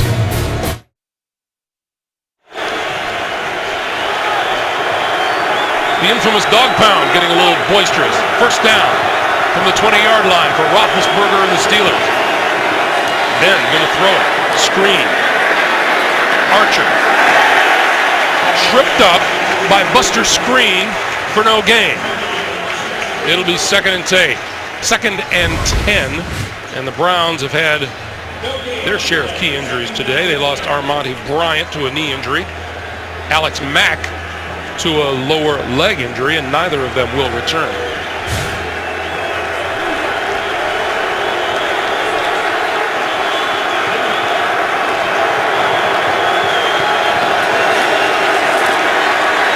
Roethlisberger, crossing pattern, complete. First down across the 30 to about the 33 is Heath Miller. Let's go down to Evan. Well, Greg, we saw Timmons come off the field there, and he's able to return. It was initially just a back injury, but he is available to get back in this game when the defense takes the field. Thanks, Evan. So now from the 33, as the Steelers try to establish a little momentum. Roethlisberger to throw again. Tipped at the line of scrimmage. Intercepted. Picked off by the Browns at the 37-yard line.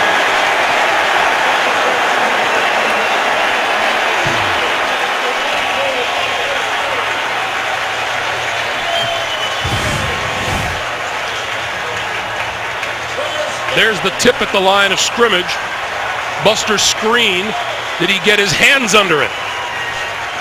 Looks to me like he got his hands underneath it. You can see the ball looks like it hits, but it looks like it hits on top of his hands as he scoops it. Give credit to John Hughes. We will review the previous play. Give credit to John Hughes of the Browns jumping up and tipping that ball up in the air. Since it's called an interception on the field, there has to be a clear shot of it hitting the ground, and so far these different replay angles, I haven't seen the ball make contact with the ground yet. We'll see if it's determined. If it is an interception, that will break a streak of 129 straight passes thrown by Roethlisberger without an interception.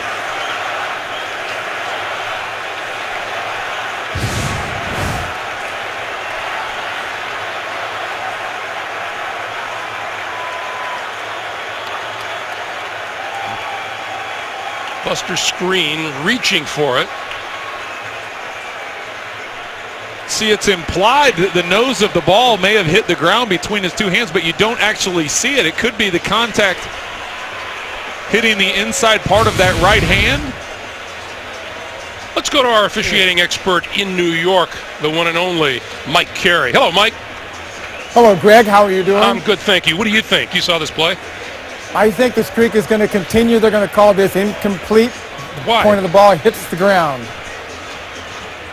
But you don't actually see the point of the ball touching the grass. Is it just implied that it hits the grass, even though his hands are in the way? It's not implied, but you can see the hands apart and the ball, through that first shot, the nose of the ball hits the ground. You know, I'd love to argue with Mike Carey, but sometimes you can't. Hands apart, ball hits the ground, it's coming back. All right, Mike, thank you. But this is a stands league, you know, so they might After reviewing the play, the ruling on the field stands. It's a catch. This is a stands league, as you said, Mike. The interception stands. Buster Screen with his first interception of the year. Mike? You can see the hands apart, and you see the front of the ball dip past the hands. Not on this shot, but the shot before that, and then it bounces up. Okay, Mike. So you believed it was an incompletion. They saw it differently, and now Ben Tate. Tate looking for running room, and not much there. Well, Greg, I go back to my original contention is you don't actually see the ball come into contact with the ground. It's implied because, as Mike said, you could see the hands apart. It's just you don't actually see the contact with the ground, and whether or not the ball hits the back of his hand or it hits the inside part of his forearm, I think that's where there's still some inconclusiveness to the replay and ultimately why Cleveland ended up with the ball. Go. Pickup of 2 makes it 2nd and 8 from the Pittsburgh 37. The pitch for Tate, right side. Oh, hit hard as he crossed the 35 by Lawrence Timmons. Well, I guess Timmons is feeling all right. He got back out on the field pretty quick after coming off the field, as Evan Washburn told us down on the sideline. He would be back ready for the defense, and he's not feeling any ill effects of whatever was bothering him because he delivered quite the hit. Either that or he's playing well despite it. That's right. 3rd and 5. Here come the Steelers after Hoyer. He got knocked down. The pass is incomplete. And a penalty marker. Jordan Cameron, the intended receiver. Mike Mitchell was there with it. Pass interference. Number 23 defense. Automatic. First down. So the penalty is on Mike Mitchell. Meanwhile, Troy Polamalu was in big time on Hoyer. Well, once again, the amount of respect you have to have for Brian Hoyer, standing in there, knowing he's going to get hit, and yet delivering the ball up the field. We've seen a handful of times today that a Steeler defender was coming free, and he just stood there and was able to get the release. Brian Hoyer looking around. He wanted a marker at one end of the play or the other. He has to. This is not the right thing to say, but you have to establish yourself a little bit more. Maybe start getting those calls. The pitch for Tate, right side, running room. Cut down short of the 10-yard line by Mitchell.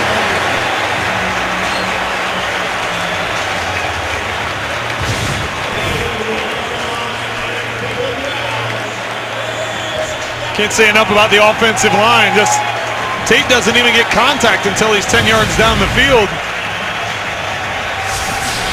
Well, as you mentioned, that offensive line took a hit with the loss of Alex Mack, but yet they continue to control the line of scrimmage as time winds down here in the 3rd quarter. We've come to the end of 3, 24-3. Browns will come back after this message and a word from your local station. You are watching the NFL on CBS.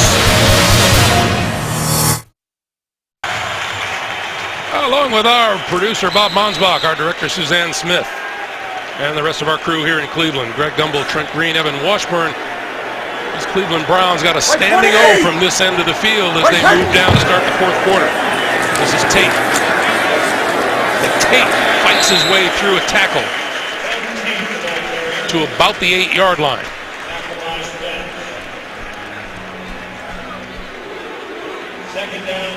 It's important. And now we have another Steeler down on this side of the field, and that is Jason Whirls, number 93.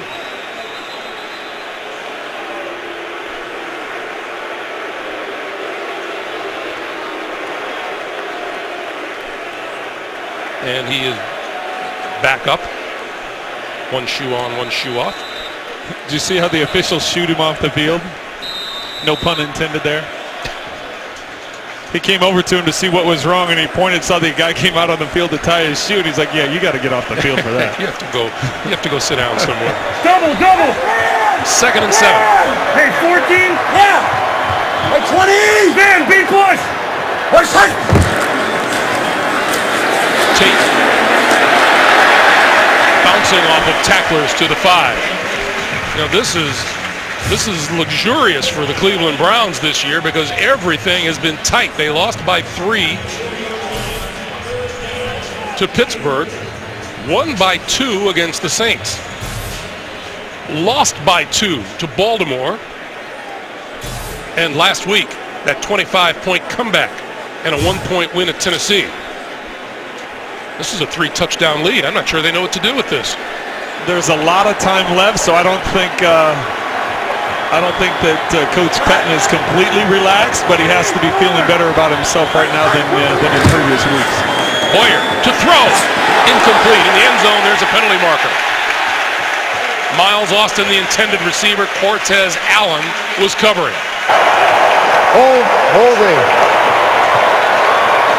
Holding number 28. Defense, 5-yard penalty from the previous spot. Automatic first down. Or after this to the goal. First down. Well, and the key there is automatic first down because that being 3rd and 3 would have forced the Browns into a field goal. Now they get a new set of downs. Like 20! With Tate in the backfield deep.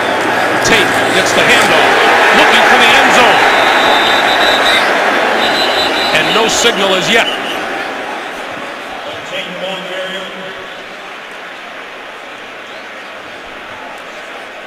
Second and goal. Nice job attempting to push the pile, but the Steelers right there at the goal line. Wow, he was nudged over, but what you couldn't see if his knee was down. Yeah, at the end you could see him extend the ball across the plane. Like 20! What's that?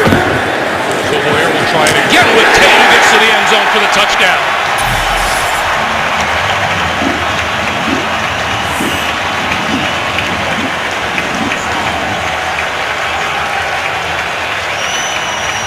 Buster Screen with the interception. The Browns make the Steelers pay. Well, we can't say it enough. The injury to Alex Mack brings in Paul McQuestion to right guard, and right guard John Greco moving over to center. And yet every time they need a key pickup, they're running over the right side of the offensive line, right where McQuestion is lined up. Great job being prepared and stepping in there. Extra point is good.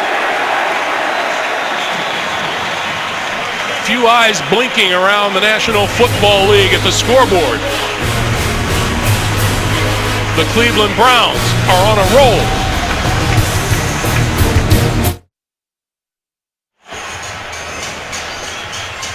Hey, a reminder, coming up the Subway postgame show. JB and company will have scores and highlights all coming up on the Subway postgame show. This crowd has been something to watch, hasn't it? Well, it's impressive, and last night talking to Ben Roethlisberger, he said a lot of times because of the close proximity, there'll end up being as many, if not more, Steeler fans, but because the way the Browns season has gone so far, you don't see hardly any Steeler fans in here today. You're feeling the impact of this Browns fan base. And the Steelers are a team that travels very well.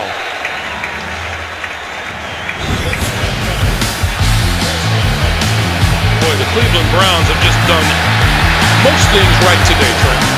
Well, ever since the first quarter, they did a good job establishing the run and doing some play-action pass to get some big throws up the field. And then even with the number of injuries that have faced them on the defensive line, they've been able to put constant pressure on Ben Roethlisberger and not allow the big plays up the field. Yes, the Steelers have ran the football effectively, but as far as the passing game is concerned, they have yet to stretch the field. Boy, look at what happened since that first quarter. It's been all Cleveland. And it is loud. Roethlisberger on the quick slant for about maybe 6 yards. Antonio Brown.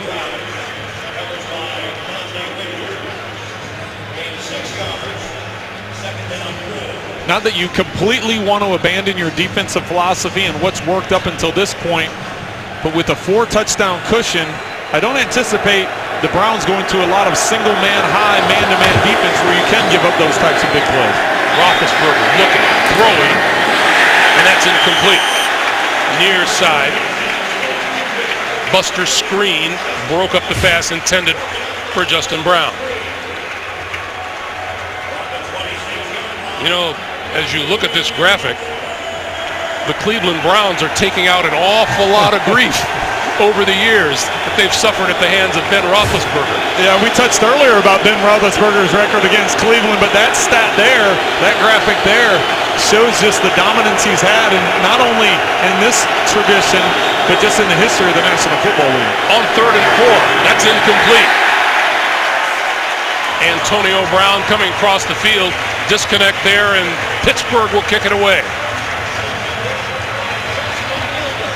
That's another thing we've seen, Trent, is there's just a tremendous one stand defensively after another on the part of the Browns. And you've seen that frustration on Ben Roethlisberger's face a couple of times today where he just hasn't been quite on the same page, whether it be Antonio Brown or another receiver, with what they're going to do or the angle that he wants them to take. Jordan Poyer is deep for Cleveland. Poyer from just inside his own 20-yard line. And down at the 25. 11:58 to play. 4th quarter. All Cleveland.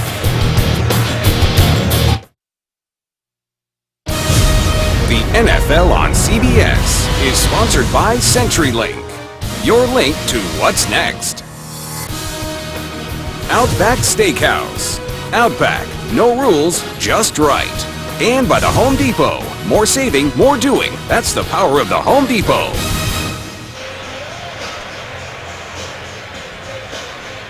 A reminder, tonight on 60 Minutes, meet the most wanted man in the world. He avoided arrest for years and spent millions on his escapes. See how he did it. 60 Minutes tonight. Only CBS. It's a nice picture of downtown Cleveland, Ohio. And some really happy fans here in Cleveland. The dog pound has been wound up since before kickoff. I got a feeling they might have been wound up since that 25-point comeback last week at Tennessee. It's been some carryover, huh? First down.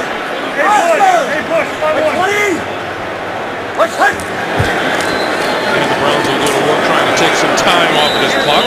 Isaiah Crowell with the carry. Evan, is it noisy? As noisy down there as it feels like up here? Well, Greg, it's not just noisy, but it's interesting what the chants in this crowd is propelling to this field. They're chanting Brian Hoyer. You talk about the commitment this guy has to this team. This fan base has rallied behind him. I haven't heard Johnny Manziel's name come up once. It's all about Hoyer down here. Johnny Manziel's name would be a little odd at this point, wouldn't it? Well, the Second and 7. Well, the type of season that Hoyer has put together, and then the fact they're beating the Steelers today, I don't anticipate that. Crowell lost the football, covered by the Steelers.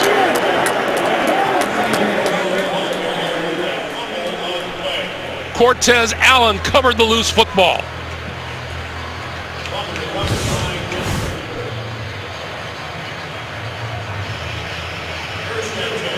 Contact coming from the side. Only the second turnover by the Cleveland Browns this season.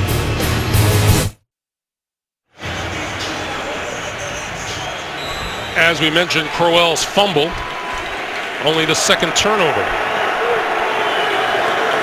to go along with the lone interception thrown by Brian Hoyer. Roethlisberger, when they got time, throws this side of the field, and that is complete to Antonio Brown. And his battle with Joe Hayden continues. When this is a return route, he has help over the top, does Hayden, so he knows he can get in a trail technique, and on that inside move, when you know you have help over the top, you cut inside and look back for the ball, and Brown just planted that foot and peeled back out to the outside, where Roethlisberger delivered it.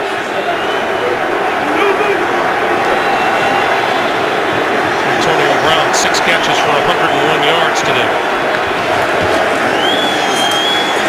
Roethlisberger running out of time, dumps it off to his right to Bell, who's corralled by Carlos Dansby. That'll be 2 yards short of a first down. It'll be 3rd and 2. Well, Second and 12. Well, and the thing I liked about that is Dansby came up under control. He wasn't trying to make the highlight reel hit. He knew that Bell has the ability, the shiftiness to escape. So come up and just secure the tackle, get him on the ground. Don't just go and fly around there and take a chance of missing. Roethlisberger going for it all. Brown batted away by Joe Hayden.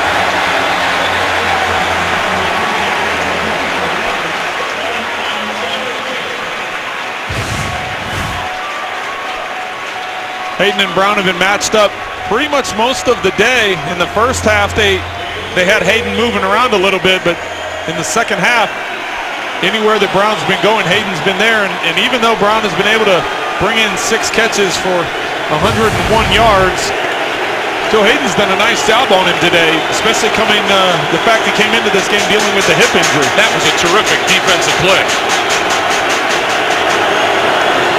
3rd and 12. Lots and lots of time. Roethlisberger throws, and that's complete. And we have a marker down at about the 12-yard line. Heath Miller making the catch.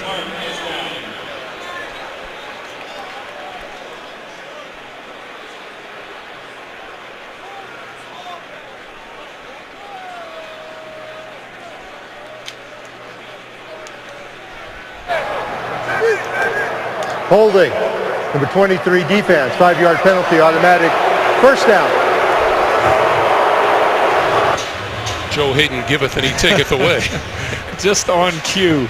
Just on cue. We were just complimenting him about the job he's done today, and sure enough, he gets called on a hold. But it wasn't on Antonio Brown. He went out of the game on that play, and I guess he just wasn't used to covering somebody else.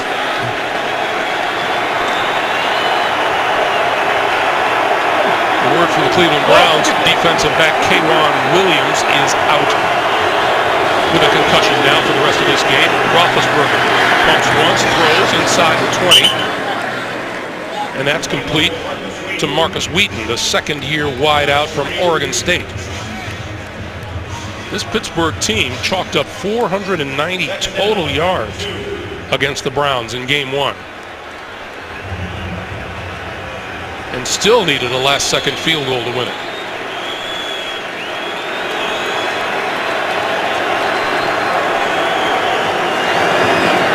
Second short yardage, popped into the air and complete. Lance Moore, the intended receiver, looked like Carlos Dansby was there. And by the time this thing is said and done, I wouldn't be surprised if the Steelers are near 400 yards again, because with this type of lead, the Browns are going to play a softer defense, allow them to catch some of this underneath stuff, and then come up and make the tackle. This is Bell. And Le'Veon Bell works his way to the 11.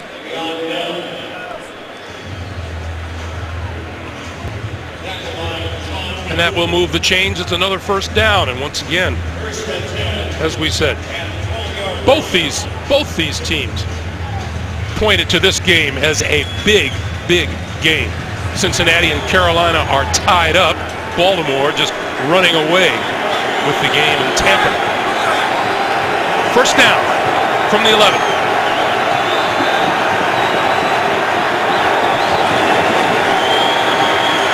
Roethlisberger, lots of time, running out of time now. Out of the pocket. Drifter, throwing. Oh, what a catch down at the 1-yard line by Marcus Marcus Wheaton.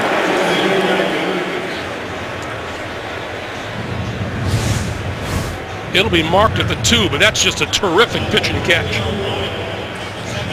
Well, it goes without saying, but that is what separates Ben Roethlisberger, and his style of play is buying time with his feet to push the ball up the field. He's been tremendous at that his entire career. Penalty markers are down as Bell twists down at the 6-yard line. Courtesy of Dante Whitner. Let's check the flags.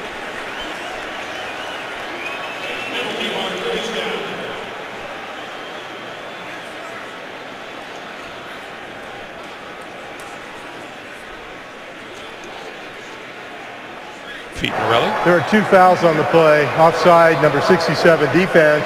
12 men on the field, defense. Half the distance to the goal remains, second down. Result of the play will be a first down. You see right there, Kitchen at the top of the screen, trying to get off the field. He's going to be too many men.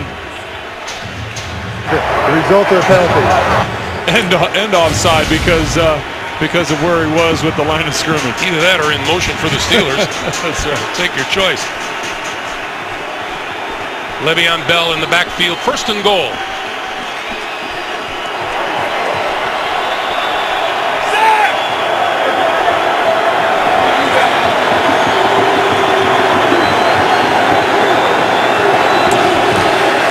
Roethlisberger going to throw for it, incomplete at the goal line. And the late flag. Roethlisberger wants to know why there wasn't one at the point of contact. I'm looking at Trent Green, and I'm thinking he's thinking the same thing. I am. I'm sitting here thinking if Screen had his eyes on Roethlisberger, that may have been a 100-yard interception. After the play was over, personal foul, unnecessary roughness, number 68, defense. 15-yard penalty, still first down. That's left tackle Kelvin Beachum, guilty of the foul for Pittsburgh.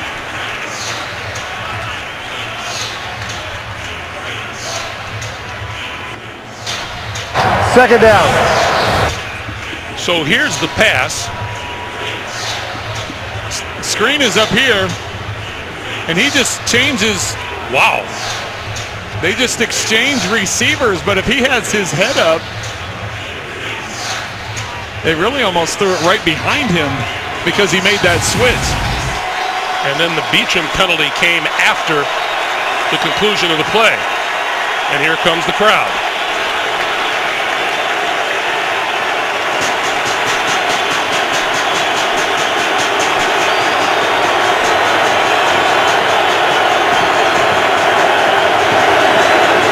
On second and goal, to the end zone, wide open, diving, incomplete. Intended for Wheaton. And Roethlisberger just overthrew it. Ben might have been surprised as to how open he was. Yeah, that's like missing the wide open layup. That's as a quarterback, you just want to make it nice and easy for him, but also sometimes as a receiver, you think you're that wide open, you can ease off on how fast you're going as well. Third and goal.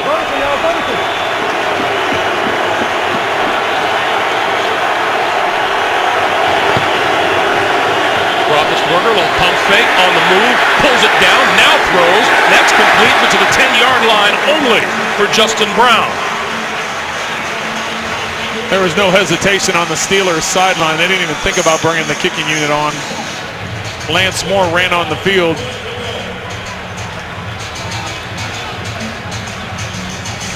Now a little bit of confusion as number 15, Justin Brown, starts on and then comes back to the sideline.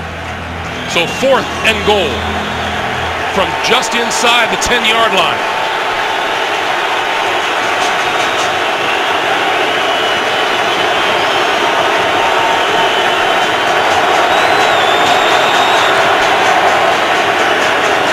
Roethlisberger, incomplete.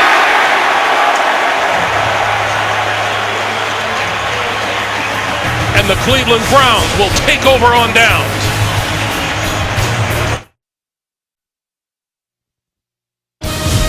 The NFL on CBS is sponsored by Verizon XLTE on America's largest, most reliable 4G LTE network.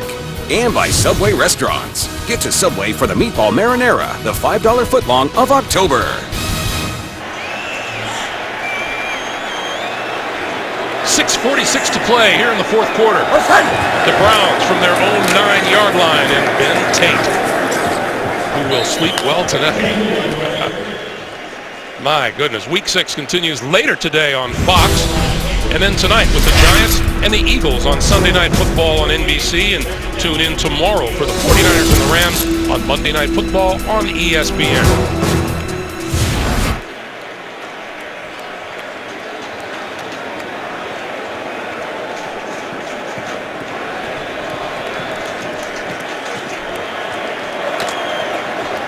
Ben Tate has had 19 carries for 60 yards. It feels a lot more, doesn't it?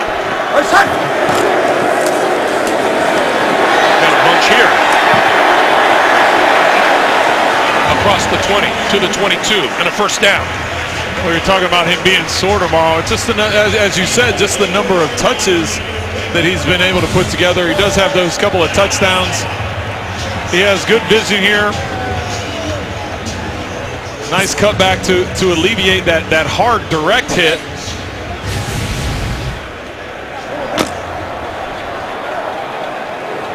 Five and a half to play here in the fourth.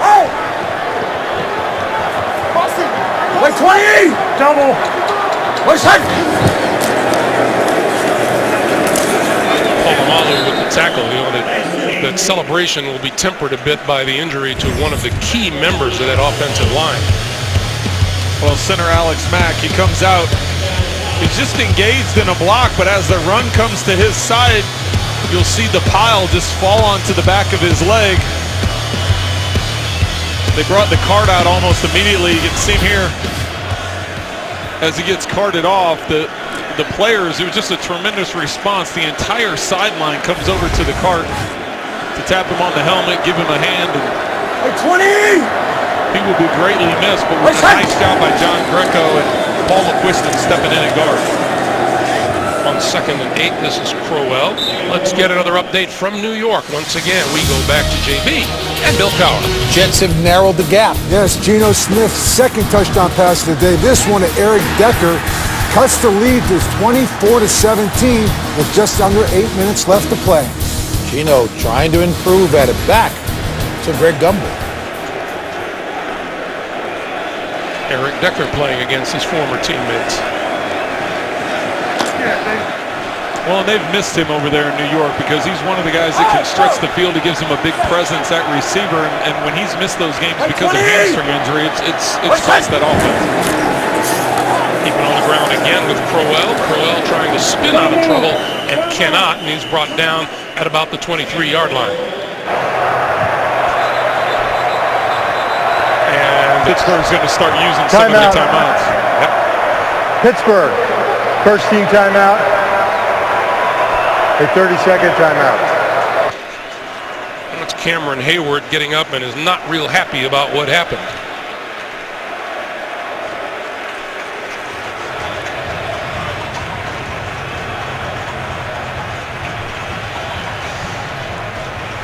I'd say Cameron Hayward is furious about what happened. It looks like he's not real happy with Joe Thomas, and Joe had something to come over and say to him as he was leaving the field. Let's take a look. We'll look after the kick. Dree Archer is back at his 30-yard line.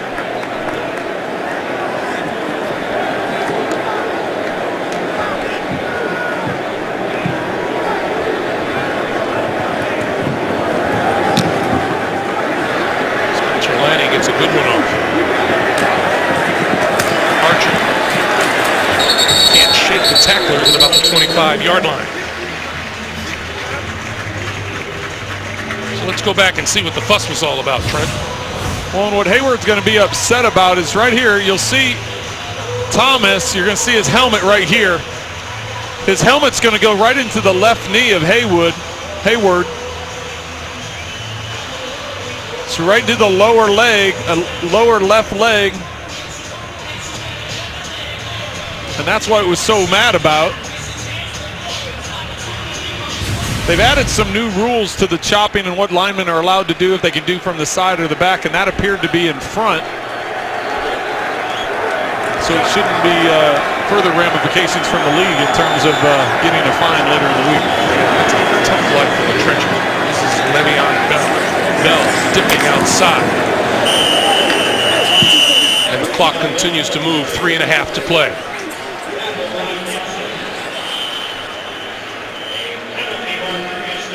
And we have another flag on the field. That's going to be onto Sean Gibson. He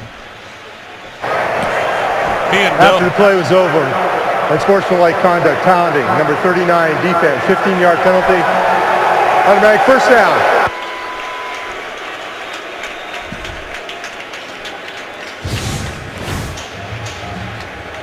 It's a hard tackle and it's a hard play.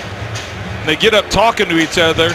Where Gibson crosses the line is right there. He starts pointing fingers at him, and that just doesn't make any sense. That's going to draw the attention of the officials.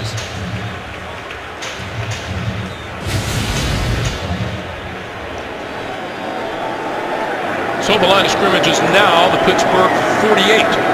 So what I'm saying, Greg, is there's a way to talk it. You just can't use hand gestures to draw attention to it. Roethlisberger, far side of the field, on the money to Marcus Wheaton, and that is just shy of a first down. Looks like it'll be about a half yard to go, 2nd and 1.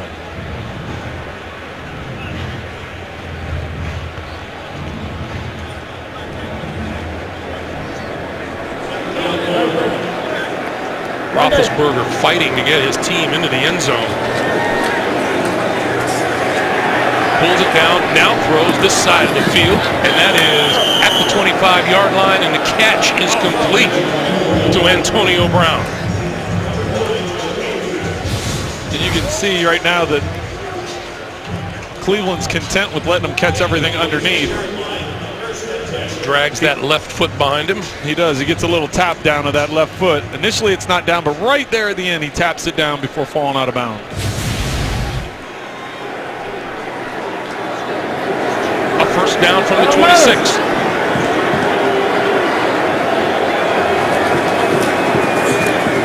Roethlisberger looks left, comes back over the middle, and it's incomplete. Intended for Lance Moore. That's Brett Kiesel headed for the locker room. Meanwhile, how about the battle between these two very talented players today? Well, they've had hand-to-hand combat most of the day, both in the run game and in the pass game. And you can see them getting after it. There's no love lost between the two. But unlike what Gibson did when they're talking trash to each other, they're not using hand signals, so there hasn't been a flag, even though they've gotten after it pretty good. Roethlisberger with lots of time and looking and throwing inside the 5 to the goal line. Touchdown, Lance Moore.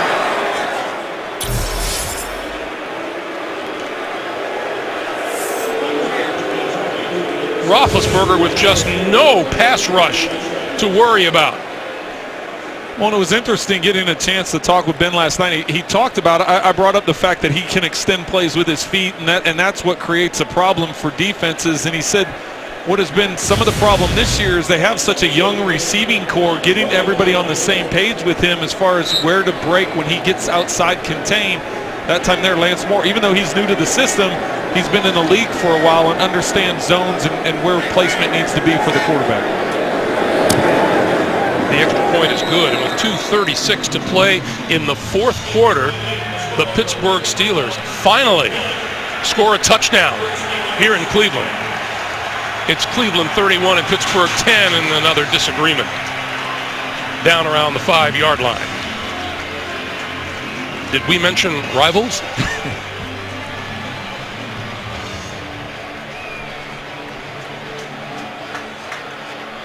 A reminder for you, Thursday, football starts here when Rex Ryan and the New York Jets take on Tom Brady's New England Patriots. Another big-time matchup in prime time on CBS and the NFL Network. You consider recent history between these two teams. There's a lot of frustration coming out of those Cleveland Browns here today. Well, at the top of the show, we talked about the Steelers winning 20 of the last 22 matchups, so that is a lot of frustration. And some of these players may not necessarily have been around or been a part of some of that, but when you talk about all-time NFL history and all-time franchise history, as this graphic shows, it's two legendary franchises in the National Football League. Both Cameron Hayward and Mike Mitchell have left the game with injuries, and their returns are questionable. Mitchell with a knee injury and Hayward with an ankle.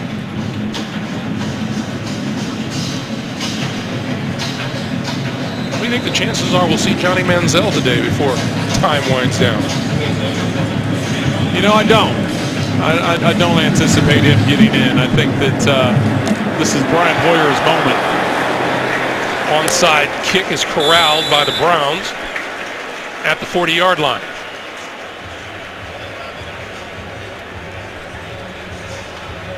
You saw Brett Kiesel leaving the field. He, suffering from an injured knee, will not come back today.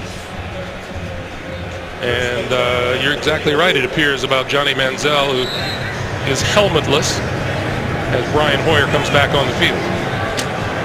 Well, not only did Hoyer grow up in this area, but just the fact that, you know, we saw him throw a block earlier in the game. I mean, the fans have really latched on to Brian Hoyer and like his game and like his style. Would we need both hands to count the number of blocks you threw? Yes, you would. Oh, good. You actually would. It may take some digging in the archives, but yeah. You mean proof exists? The teams will let this run down to the 2-minute warning. 2 minutes to play here in Cleveland. The Browns have arisen 31-10.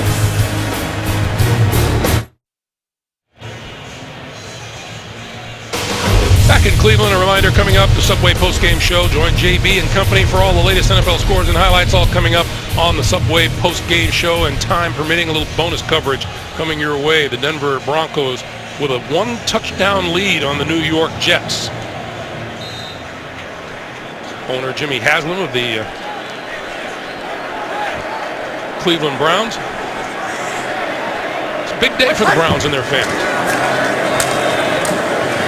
This is kind of like getting a huge monkey off their backs. Well, it is, and the fact we've talked repeatedly about Timeout Pittsburgh, second team timeout, the 30-second timeout. Repeatedly about how lopsided this game has been, this rivalry has been in the last 22 games, but you know, the fact that Pittsburgh and Cleveland are so close together, and Jim Haslam was a part owner of the Steelers prior to buying the Browns, so there's a close connection for him. So the 3rd and 12, a look ahead to the Browns' schedule. They travel to Jacksonville, and Jacksonville threatening to lose again today.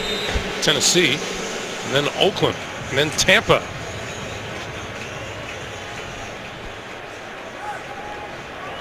Down the stretch, it's going to be a challenge. 3rd and 12. Wait, 20! Wait, set! Tate inside the 40 to about the 38. As for the Steelers, Timeout Pittsburgh, 3rd and final. who used their last timeout here in the second half. They've got Houston and Indy and Baltimore at home before traveling to the Jets in Tennessee. And then that stretch run where they've got the Cincinnati Bengals twice, so they'll have a lot to say about what happens in the AFC North. Steeler fans are not used to having their hands in their pockets and being quiet at the end of a game against the Cleveland Browns. No, there's some frustrated fans right now, and you know, Coach Tomlin talked to us about the consistency that they have to have. You know, after winning a game, losing a game, winning, you know, they needed to. You know, after last week's win, he was hoping they would come in and perform better today. They had enough practice overcoming adversity and coming back from losses. This one will bounce inside the 5, and it'll stay there.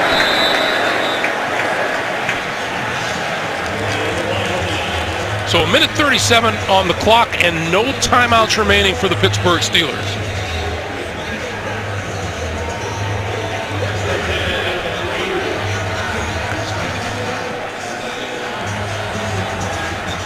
And Mike Pettin will just have a great time handing out game balls in the locker room, won't he? Well, he may just give one to the entire team because they performed well.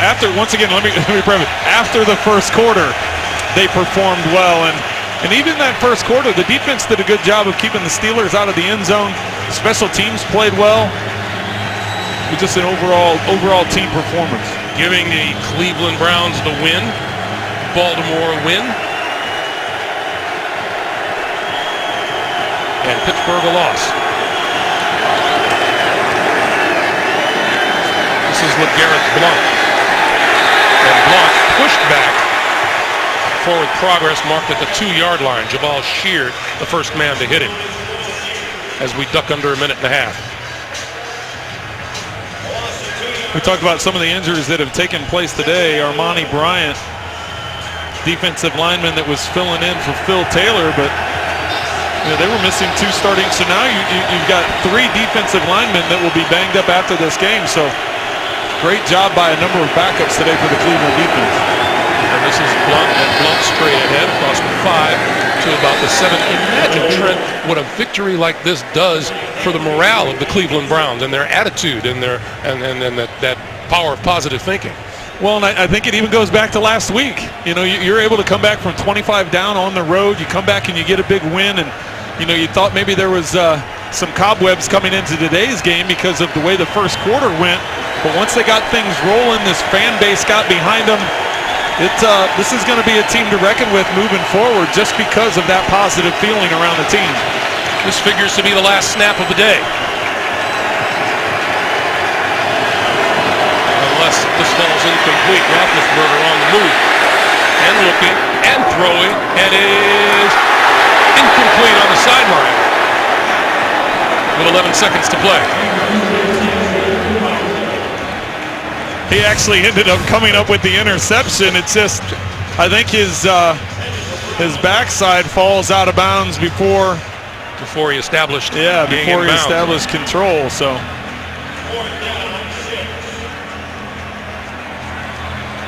Joe Hayden, who was questionable at the start of this day, has played a strong game. He has. He's had his battles with Antonio Brown, but stepped up when they needed him. He didn't practice very much this week, and there was concern whether or not, number one, he'd be able to play. Timeout, Cleveland. Second team timeout, 30 seconds.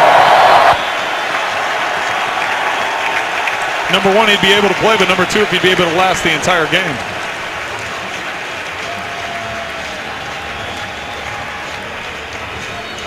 This season started with the Pittsburgh Steelers knocking off Cleveland 30-27 in the first game for both teams. And the Steelers had led 27-3 before the Browns rallied and then lost it on a field goal at the gun. Joe Hayden. All smiles, reason to smile, right? Poyer gonna let it bounce and let it roll, and the clock will run down. What a day for the Cleveland Browns and Mike Pettin.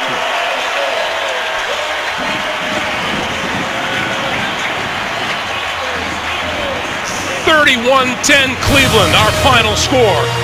Coming up, it's the Subway post-game show. Bonus coverage of the Broncos and the Jets coming your way shortly.